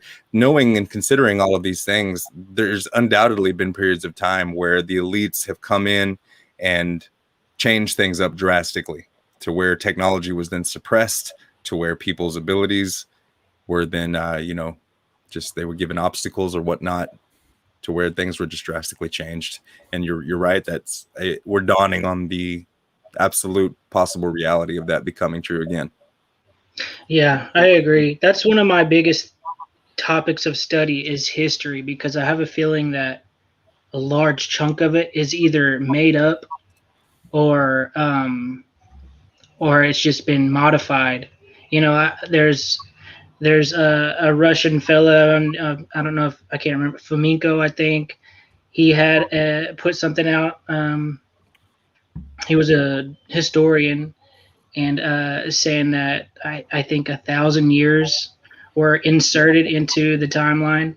And then there's other people like Isaac Newton, who amended ancient history and saying that that these ancient kingdoms, they borrowed history from other cultures, or they embellished. There was like a war going on, basically, on who could make their empire date back as far, you know what I'm saying, to prove that they're the originals. And so there was a lot of like Egyptian priests and stuff that were just adding things in, like Atlantis was one of them. And I've been studying the early church and the medieval times, the Dark Ages, so-called. Yeah. And I think history is a lot different than we've been told. Absolutely. We've been undoubtedly talking a lot. What's up, Jail? Me and Mike been talking about this like almost every single day for like the past few months now. And it's like the more you dig into it, the more you see like, okay, they fabricated this. This doesn't match up in the timeline with this. You know, when it's that censorship, it just goes back so far. And it's like once you start digging, you can't stop. No, exactly. That rabbit hole is deep. I got notes stacked on top of notes. Do you? That's what's up there.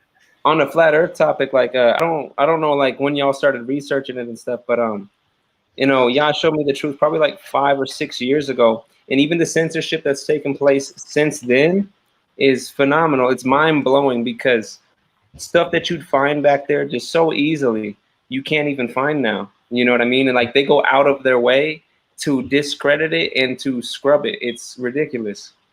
It really is. You're absolutely right. And I was going to ask you, JL, so you said 5, 6 years ago. That's about the same time period. I think it was 6 years ago just the other day when I got baptized. And then it was within the following few months that I began to become approached with this topic, with the idea that we've been lied to about creation. So since it's been that same period of time for both you and me, brother, can you kind of testify? Just, I know real quick, I do want to say, JL, we want to have you back on as, you know, a special guest for your own episode to kind of look at some of your music with you and maybe get some more music recorded from you before then. And then, you know, get some more of your testimony. But if you would real quick for the people, testify as to how, once you became aware of the reality of this creation, that we're in an enclosed model, how did that affect your faith? How would you say that's affected your walk? And testify a little bit for us.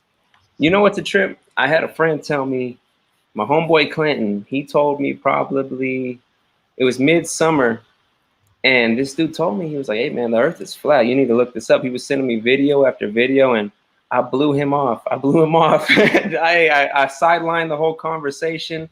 You know, we'd chop it up every single day, but I pushed that aside. And then one day he sent me this video. He said, hey bro, you watch that? And I'm like, man, you got all these pictures, you got all these videos and stuff, and did it stop? You cut out just for a split second. Yeah, you got all these pictures. No, you're there now. Maybe just a little delay. Can you hear us? We can hear you. Okay, cool. So yeah, long story short, because I'll end up telling that whole long story. He sends me another one, tells me to look it up, so I watch it, and I'm like, wow, like I've never heard this before. And so after months and months and months, like I was just like, this is ridiculous. Like I've been lied to. Like I thought space was real. I really wanted it to be real. You know, I heard all this other stuff. And I just remember being so shocked. And it made certain scriptures make sense because around the same time I had not just come to the faith, but I was getting stronger in my faith. And you know, when you get to reading these things, it's really hard to miss the flat earth scriptures. It's like, it's right there. You know, when you look at the creation model, it's there. Like you have to come up with other ideas. What is it? Eisegete the text to make it mean something else. You know what I'm saying? And insert a different idea, which isn't present inside the scriptures. And, you know, once I truly accepted that Yah had shown me that, it made my faith stronger because, you know, we're here. This is it. You know, he's up there. We're right here. He loves us. He created us. And, you know, it's a beautiful thing because they want you to think that you're this cosmic coincidence and that there's so much more out there. And, oh, you're nothing. But really, you know, the creator, he made all of this with a purpose and an intent. And, you know, it's a beautiful thing. Amen. Absolutely, brother. Well said. Well said. Thank you. Appreciate that. Yeah, it's funny, Mike, that you brought up some of your research has led you to Egyptian historians. I know that ancient historian Josephus, he claims that Herodotus, an Egyptian historian, was just an outright liar. And so that's interesting to see one historian say to another one, you're a liar. Now, I know some people... Can you say that again about what Josephus said about it? There's some text where Josephus, the ancient Jewish historian, claims that Herodotus, the Egyptian historian, was just a liar.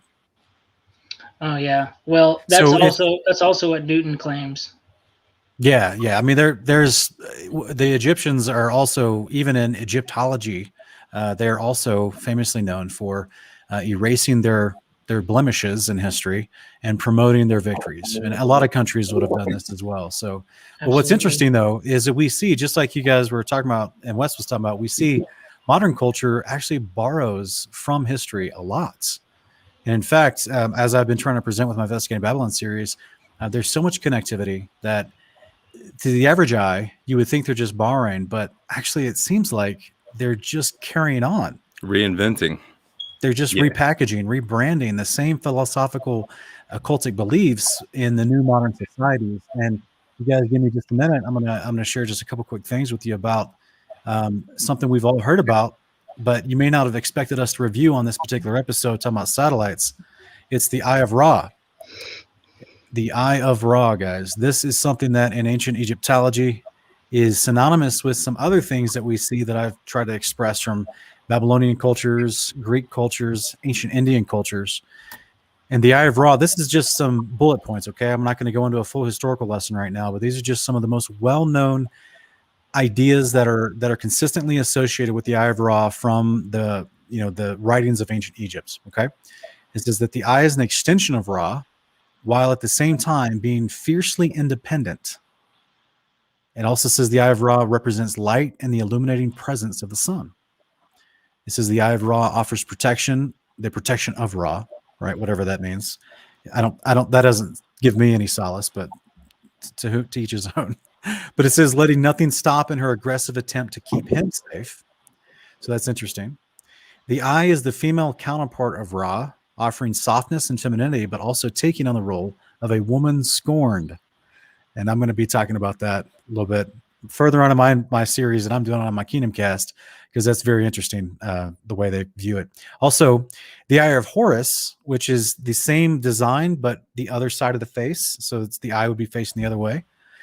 It says that although they have very similar qualities, it's different than the Eye of Ra. The Eye of Horus is associated with the god of heavens, while the Eye of Ra is associated specifically with the sun god, which would have been Osiris and Ra.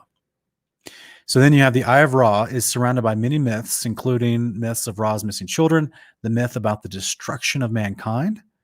Now I'm going to stop right there real quick, guys, because there's a myth in the, I hate to say this, guys, but I've studied a lot of different historical books, as you probably saw from our Ancient Aliens Deception episode, where I'm quoting from different Indian texts, but I've also read the Ancient Book of the Dead. I don't suggest anyone believe anything that's in it, except to the point of the perception of the ancient Egyptians and what they viewed in their occult theology. Okay, but it's definitely not good for your personal theology. I would encourage you to read the scriptures. But the Ancient Book of the Dead actually claims the Eye of Ra went out and was sent as a weapon against mankind from Ra when he was mad at the people. And then he had to stop it because he had basically had to pull it back because it was going to destroy too many people. So, and also it's claimed that the Eye of Ra has great powers. Did it say about how it was weaponized or what kind of harm it caused? Just killing people, just killing folks. And they personify it as an animal, but that's only one of the only times that it was personified in the stories as an animal that would run out and ravage people. But ultimately it was always in the sky chasing the sun. And that's why Ra's boat of a million years, that little canoe-shaped vessel you see, the hieroglyphs, that's why he would be chasing the sun as well. So across the sky. So the Eye of Ra is always been that's why it's considered light and associated with the sun all the time and a part of the sun disk, just like Rahu would have been comparably in ancient India.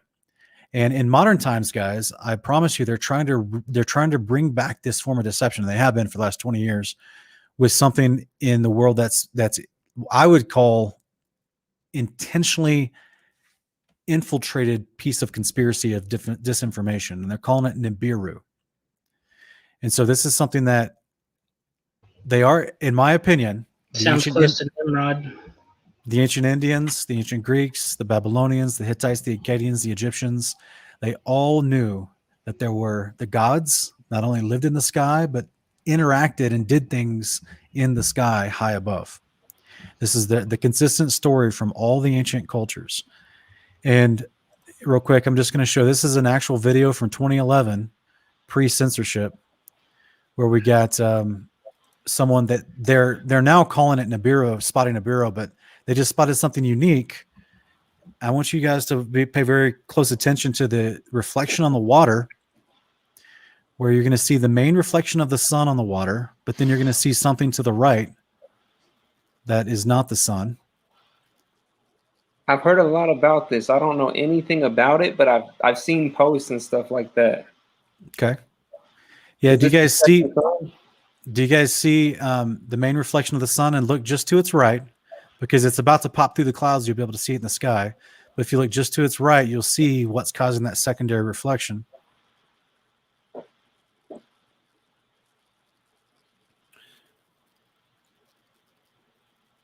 Definitely a big bright reflection, something. and then a smaller reflection of its own individual independent.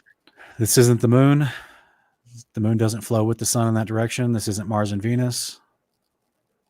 It's bigger than what we're told Mars, or what we usually see Mars and Venus That's to look right. like. It is. Yeah. So guys, this is all throughout history. They've had the idea that the gods were already in the sky. That's literally why they gave them such power and prominence. So if we see, let me take this off real quick and show you guys. If you see the idea of Ra, the Eye of Ra, it's the same symbol that's used in front of the sun. Yeah, we can talk about the triangle later, but in front of the sun, it's used with this projection from the sun. This is also the image for what's called the Catholic organization. Help me out, Wes. The Jesuits. Yeah, Jesuits. There you go. So this is it's the same idea there, as well as we see it in all types of busts and in reliefs and iconographies and statues and carvings and hieroglyphs. It is all over the place, and of course, it's always at the top. It's always at the top, shining down. There's a reason for that, guys.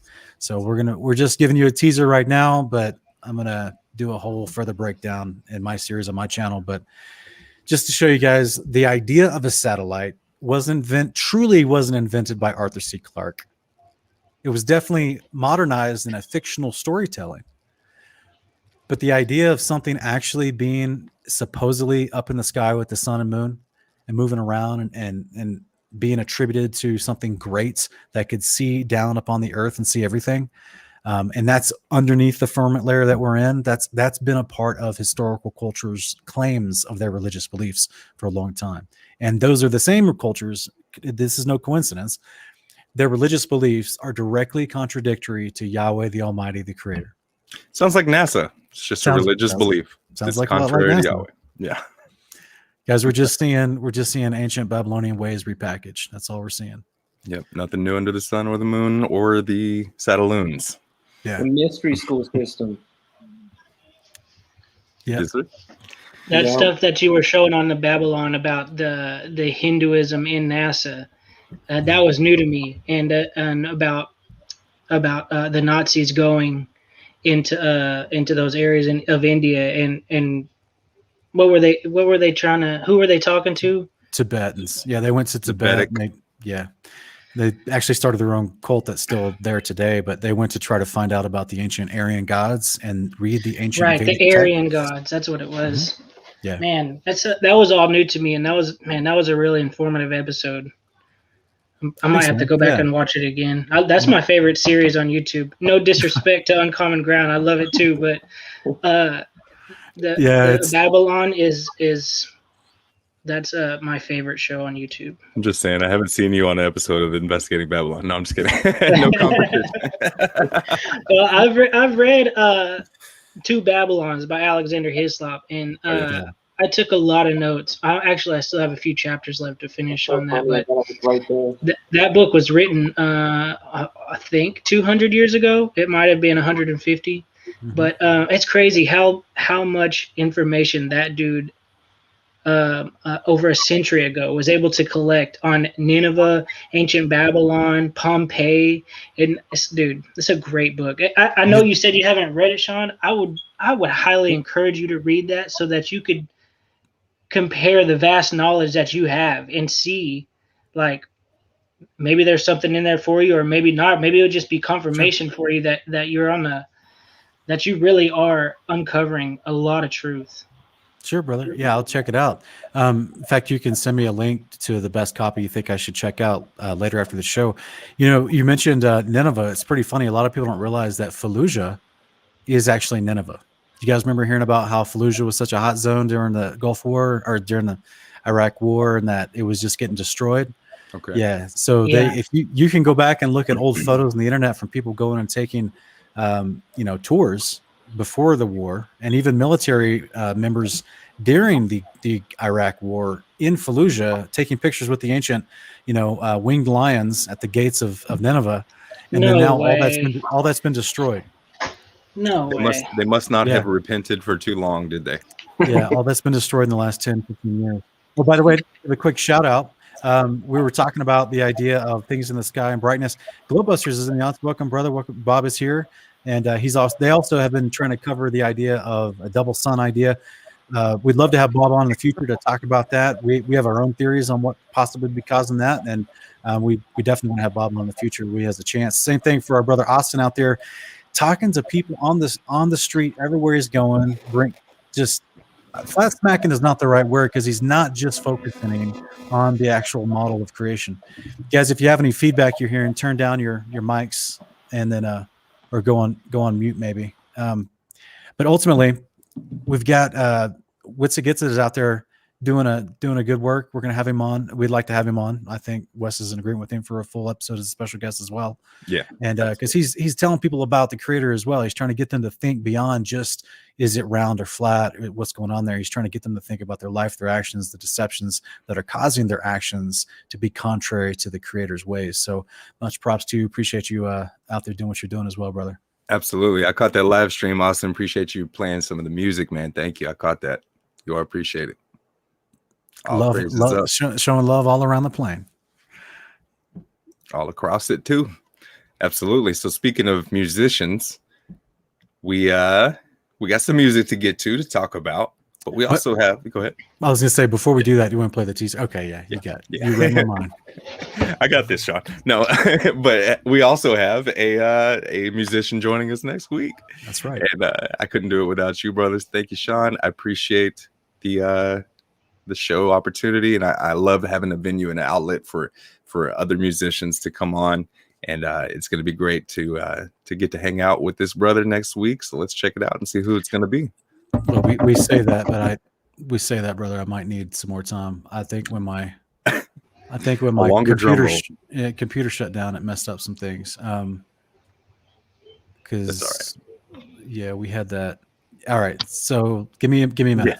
Okay, so we'll be talking in the meantime. I just want to say the song "Don't Let Me Go" that we'll be playing here at the end of the episode was a pleasure, was a joy to get to work on. It was the fastest song that I've ever, written, recorded, and had some help with to make sure it got finished up and quick. We did it like when it all said and done, after you got the beat, after you recorded on it, Mike, right? You got us together on it, and once we got to sit down, we did it, busted it out in like a day, including your editing and everything, right? In like a day. I wrote the hook probably a few days before and like sent it to you, and you were like, yo, I think I got something for this. Right. but then we kind of just like fell to the wayside. But then a few days later, you're like, hey, I want to get something on Uncommon Ground. Yeah. And so I wrote a verse, then you wrote a verse, and then Jo wrote a verse. Just like that. It came together so quick. That was the fastest one for me too, I think. It really did, and it feels like an authentic kind of jam session in that regard, just because we came together and we just let it flow instead of overthinking it and trying to take too much time. We just put it out there, and it came together real nicely. So I'm excited for the people to get to hear it. Jo, my brother, you got a part in that verse that just keeps sticking in my head. Who would leave me, never leave me? Yeah, there's all kinds of parts of it, brother. You testified well in that, and it just really it felt like you told a story of just where you came from, and you embodied that well, brother. So thank you. Hey, all glory to Yah. Seriously, man. That was a trip. Mike told me, he was like, hey, man, we need this by tonight. And I'm like, what? I'm like, dog, you told me by the weekend. He was like, no, tonight. Pressure makes diamonds. Pressure makes diamonds. Colorado Springs. You did it well, brother. You did it well. From Colorado Springs to Denver, I wrote it in that. Yeah, that's right. I remember you saying you had your wife driving so that you could get it done so you could record by the time you got home. You busted it out. Hey, that's the grind right there. And I appreciate you. Yes, sir. Amen. So all three of us are working with our brother Marlo Eugene to put together some more songs. Don't want to give away all the details, but we got kind of an all-star collaboration project going. We're working on that. And we had a few of them that we've kind of put together pieces of, and I was like, what about this one? Can we show this one on the next episode of Uncommon Ground? And Mike was like, I got another one for us. Let's go ahead and bust this one out. But nonetheless, next week we're going to be checking out our brother, and you might have already seen him pop up on the screen. So you got that ready now, Sean? Yeah. Cool. Yeah, this is be for next week episode. Don't miss it, guys. Don't miss it. Yes, sir. What would that message be?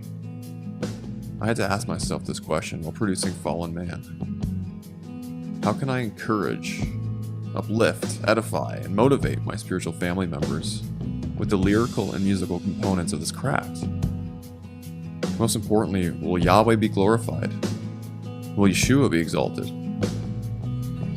One of the major themes of this record revolves around the theological concept of the Day of the Lord, the highly prophesied day of when the Creator of the heavens and the earth will send His Son once again to this earth, with power and glory, and with an enormous landmass that's referred to as the New Jerusalem. Fallen man wrestles with the reality of how dark this world can actually get when left in the hands of fallen men and spiritual adversaries. It toils with the idea of the importance of God's eternal commandments and speaks about our hope of resurrection glory, to one day be a new man, no longer stained by our previous fallen nature.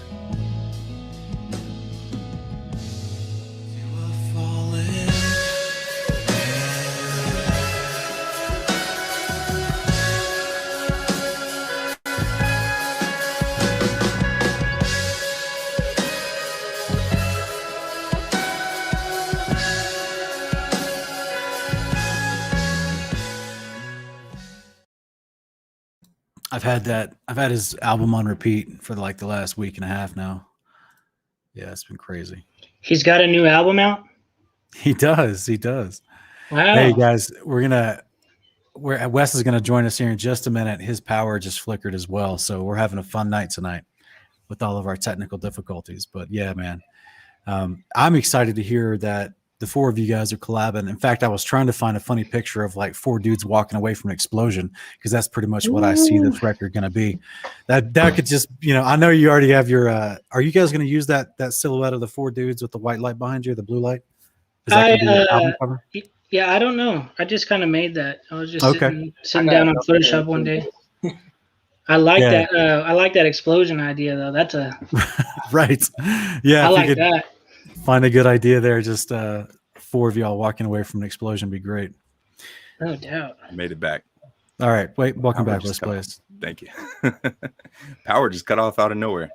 Yeah. No worries. What were y'all saying? We gotta film something where we're walking away from an explosion? I was just suggesting album covers. There you go. For the four of you guys for your album. So that'd be great. All right. We need just like a Satelloon, just like crashing and fire coming out of it. Yeah. Yes. Crashing Satelloons would be great. Excellent. And just the subtitles, bring it down deception. There you go. What do we got a takeaway for tonight? Do we have anything else before we play the song, I should say? My only takeaway would be, guys, hopefully tonight, in addition to some of the scriptures we mentioned, in addition to remind you of episode 1 and some of these other episodes where we've just told you there's no room in the creator's model for any of these things like space and satellites and all these kind of concepts that are being deceived, to the people so they can milk them for money and then also lord control over them. So just believe in your creator, believe in simply the plain words written in the book that have been carried down throughout history that they're attested by multiple prophets, not just one. There's no one that just had some kind of collective control over these scriptures. That's a huge misconception, but that's actually propagated by most atheists and agnostics. There's been multiple cultures that have validating chains of custody of the scriptures from different parts of the world. Some of them very untouched, like the Ethiopians.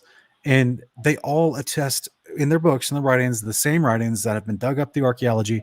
It's the same message that's been saved and preserved. Yes, there's minor differences in translations from language to language, culture to culture. Yes, certain people have tried to take stuff out of it over time, but we do have the fullness of access in our modern day to the written words of the creator given through the prophets so that you can have rest in your heart. You can have peace in your mind. You can be completely confident that you're loved and created, and you're a person that can actually see through the deceptions the enemy's trying to throw at you in order to kill, steal, and destroy. So that would be my encouragement. Just believe the plainly written words of the book. They're there for your benefit. and they'll that literally it was the turning point for me 6 years ago with this whole topic. I laughed when I heard someone mention this idea of that we don't live in a ball in space. I thought it was stupid, but then I had to make a decision. Do I want to believe the plainly written words in this book that make perfect sense in the context of the story, or do I want to believe these guys that are known liars? So I made my choice. Here we are talking about this thing now. Yeah, exactly right. It's a really simple, easy choice for me once I had the full scope of information to consider. And that's the thing. You got to be unbiased and willing to be open and investigate independently and not just trust the official narrative of the sources that we've been presented as authoritative. But nonetheless, yeah, if you guys need any help considering the scriptures that we have put forth, or the scriptures that God put forth, if you guys need any help trying to understand how that relates to this creation model we're speaking of, in which these satellites we're talking about could not exist, then I would definitely encourage you guys to take a look. You can go to my playlist here on West Blaze Music. I have a playlist called Uncommon Ground with the headphone emoji. Check that out. You got all the episodes, starting with episode 0.5, where me and Sean give some testimony, and then we go into topic by topic, hour or two each episode, and we're going to continue to do so. Can't wait to have Brother Ken on next week. And yeah, guys, satellites are not floating around in space. Oftentimes they're hung on balloons, and we have cell towers. We have all these other things that we've talked about in this episode, and we hope you guys enjoyed it. Thank you, everybody. Don't forget about the Patreon. Check out our PayPal if it should behoove you, and we just appreciate your support. Yeah, we just dropped an entire extra hour of conversation and content on Patreon for our patrons today. So you could check it out if you want to see more. Yep. If you haven't gotten enough, you got a conversation there with Eric, Nick, Sean, and I in more detail, giving more presentation about, Eric showing his model here on the computer generated information he's got that he made. And, but yeah, thank you guys. Mike, Jo, I really appreciate you joining us. Thank y'all for making the time to pop in and talk with us for a minute, hanging out. Really enjoyed it. And can I say something real quick? Yeah. I just want to say, man, like, coming into knowledge of the creation model, like, it seems crazy at first, but this was known all across the world in ancient times that we live inside of this creation, that the Father was right up above us. Like, this was a known thing, and the enemy, in his cunningness, he sought to remove God and make him far off, and he did that through many different avenues. But in the Enlightenment era, there was a kind of exploded onto the scene, and it was called the Clockwork God. And that basically that God created the universe and then disappeared and just left it to decay. And the enemy, that's his job, is to make God seem far away, and that the Father doesn't care about his children. But that's just not the truth. And when you come into the understanding of we live in his house, and he's right up above us, it really is comforting. And what you said, Sean, that was really beautiful, because y'all has preserved words for us. Yeah, men have come and gone and tried to insert things and push their doctrines down people's throats. And, a lot of evil things have transpired and caused people to fall into deception, even some who are elect of God. I'm coming to terms with thinking, that. And now I understand why you're always preaching this, Sean, about how people who don't follow the law, but yet they don't, not by mouth, but they do follow parts of it, And so I don't think y'all has abandoned those people, No, absolutely not. Mike, have you ever seen, if you haven't, I want to encourage you to watch episode 2 of my Torah apologetic series. So episode 2, I actually go over the Matthew 25 judgment when Yeshua returns to the earth and he gathers all nations before me, and he judges people, right? And he judges people based on their heart and whether or not their heart was doing Torah. And that's the crazy thing, is that a lot of these people that he called sheep in that judgment, they didn't realize who he was. They didn't know him. They didn't make the resurrection. And they even tell him in the conversation, "What did we do these things for you?" They didn't know that they were doing the things that, according to their conscience, was in line with Torah, but that's the heart he wants. And that's why those people are shown mercy.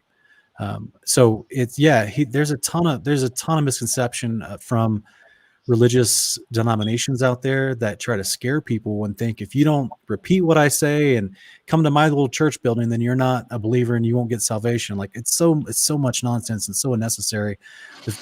What does Peter tell us, right? He doesn't wish that any should perish, but that all should be saved. So he's actually put forward a standard that the whole world can obey. And some people instinctively obey it just because it's a part of their conscience. It's part of the imprint of them being made in the image of God, whether they realize it or not. So that general sense of people, like it's amazing how merciful the scriptures show us that the Creator does judge people through his Son when the story ends. And that's just the part that I try to communicate to people. Like we can't be dogging on people because they don't understand the book as well as we do. It's our opportunity to teach them the book. Absolutely. A sympathetic high priest. Yes. Hebrews 3. That's right. Yep, I know his spirit has been very active. I personally, firsthand experienced what it's like to go from being lost and confused and to have those blinders removed and feel the presence of him in my life. So he's definitely not abandoned us. I can testify to that. Hey, on that whole Torah topic too, it's like once you actually start walking in his law and trying your absolute best to do so, how he opens your eyes to certain things and just starts revealing things to you on like such a mass level. It's beautiful, it's like a true fellowship with his root, it's an awesome thing. And I encourage anybody to just start trying to observe it, Yeah, you got to read about it first. You got to hear about it and know about it and then try to practice what you see. Yeah. I mean, if you following in Yahusha's footsteps, feel like you're going to be doing it either way, whether knowingly or unknowingly. Well said, brother. Absolutely. Yeah. The beginning of wisdom is the fear of Yahuwah. Absolutely. Amen. Yes, sir. Y'all want to? I know the suspense is killing the people. Are they ready to hear the song yet? You guys ready? I'm ready. Thank you guys. Much love to everybody. Shalom from under the 7 domes. The truth's not like anything that we've ever known, but we wish you all well. We ask that you bless God and may he bless you. Peace.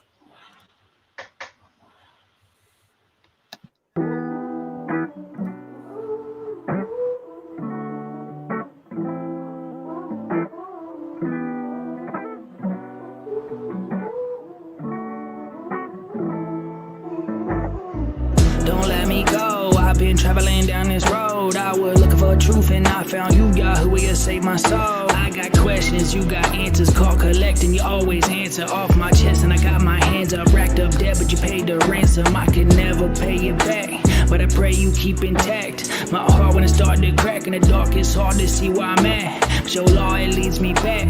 It's a light into my path, and I trust that I'ma see you when I hear that trumpet blast. When that trumpet blow, we gon' meet at last. You won't let me go, your glory unsurpassed. Can you help me see that you won't let me go? You ain't left me alone, yeah, you won't let me go. Can you help me see that I ain't all alone? Tell me that you're there for me, and you won't let me go. God, don't let me go. I can't figure this out on my own. I just wanna see you when you call me home. You call me home. Don't let me go. Don't let me go. Don't let me go. Don't let me go, go, go. What is man that you care for him, and the son of man that you bear for him? I think about the plans you prepared for him. Upon the wicked you will rain snares for them. The Ophanim and the Seraphim, they praise Elohim with the cherubim. So like them, I'ma get on my knees, I'ma pray God please, I'ma cherish him. Father, forgive me my transgressions, help me speak truth on these jam sessions. I need discernment, grant me discretion, I need your word to give me direction. Don't let me slip, don't let me stray, don't let me fall away. Don't let me falter from your altar, what you call the way. Don't abandon my soul to Hades, light my lamp and don't hold the gravy. Now I lay me down to sleep, I pray the Father my soul to keep. And if I die before I wake, then please just don't forget about me. Yeah, I give my heart to you, I know that you know this about me. Can you help me see that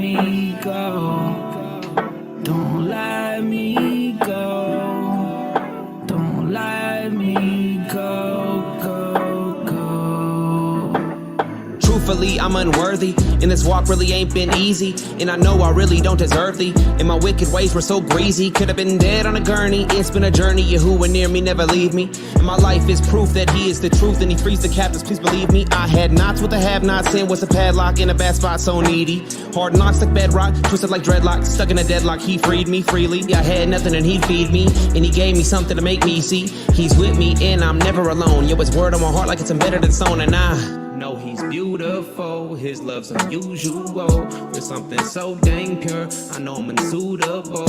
The way his ruach talk is so immutable, and he the king of my life, that's undisputable. Can you help me see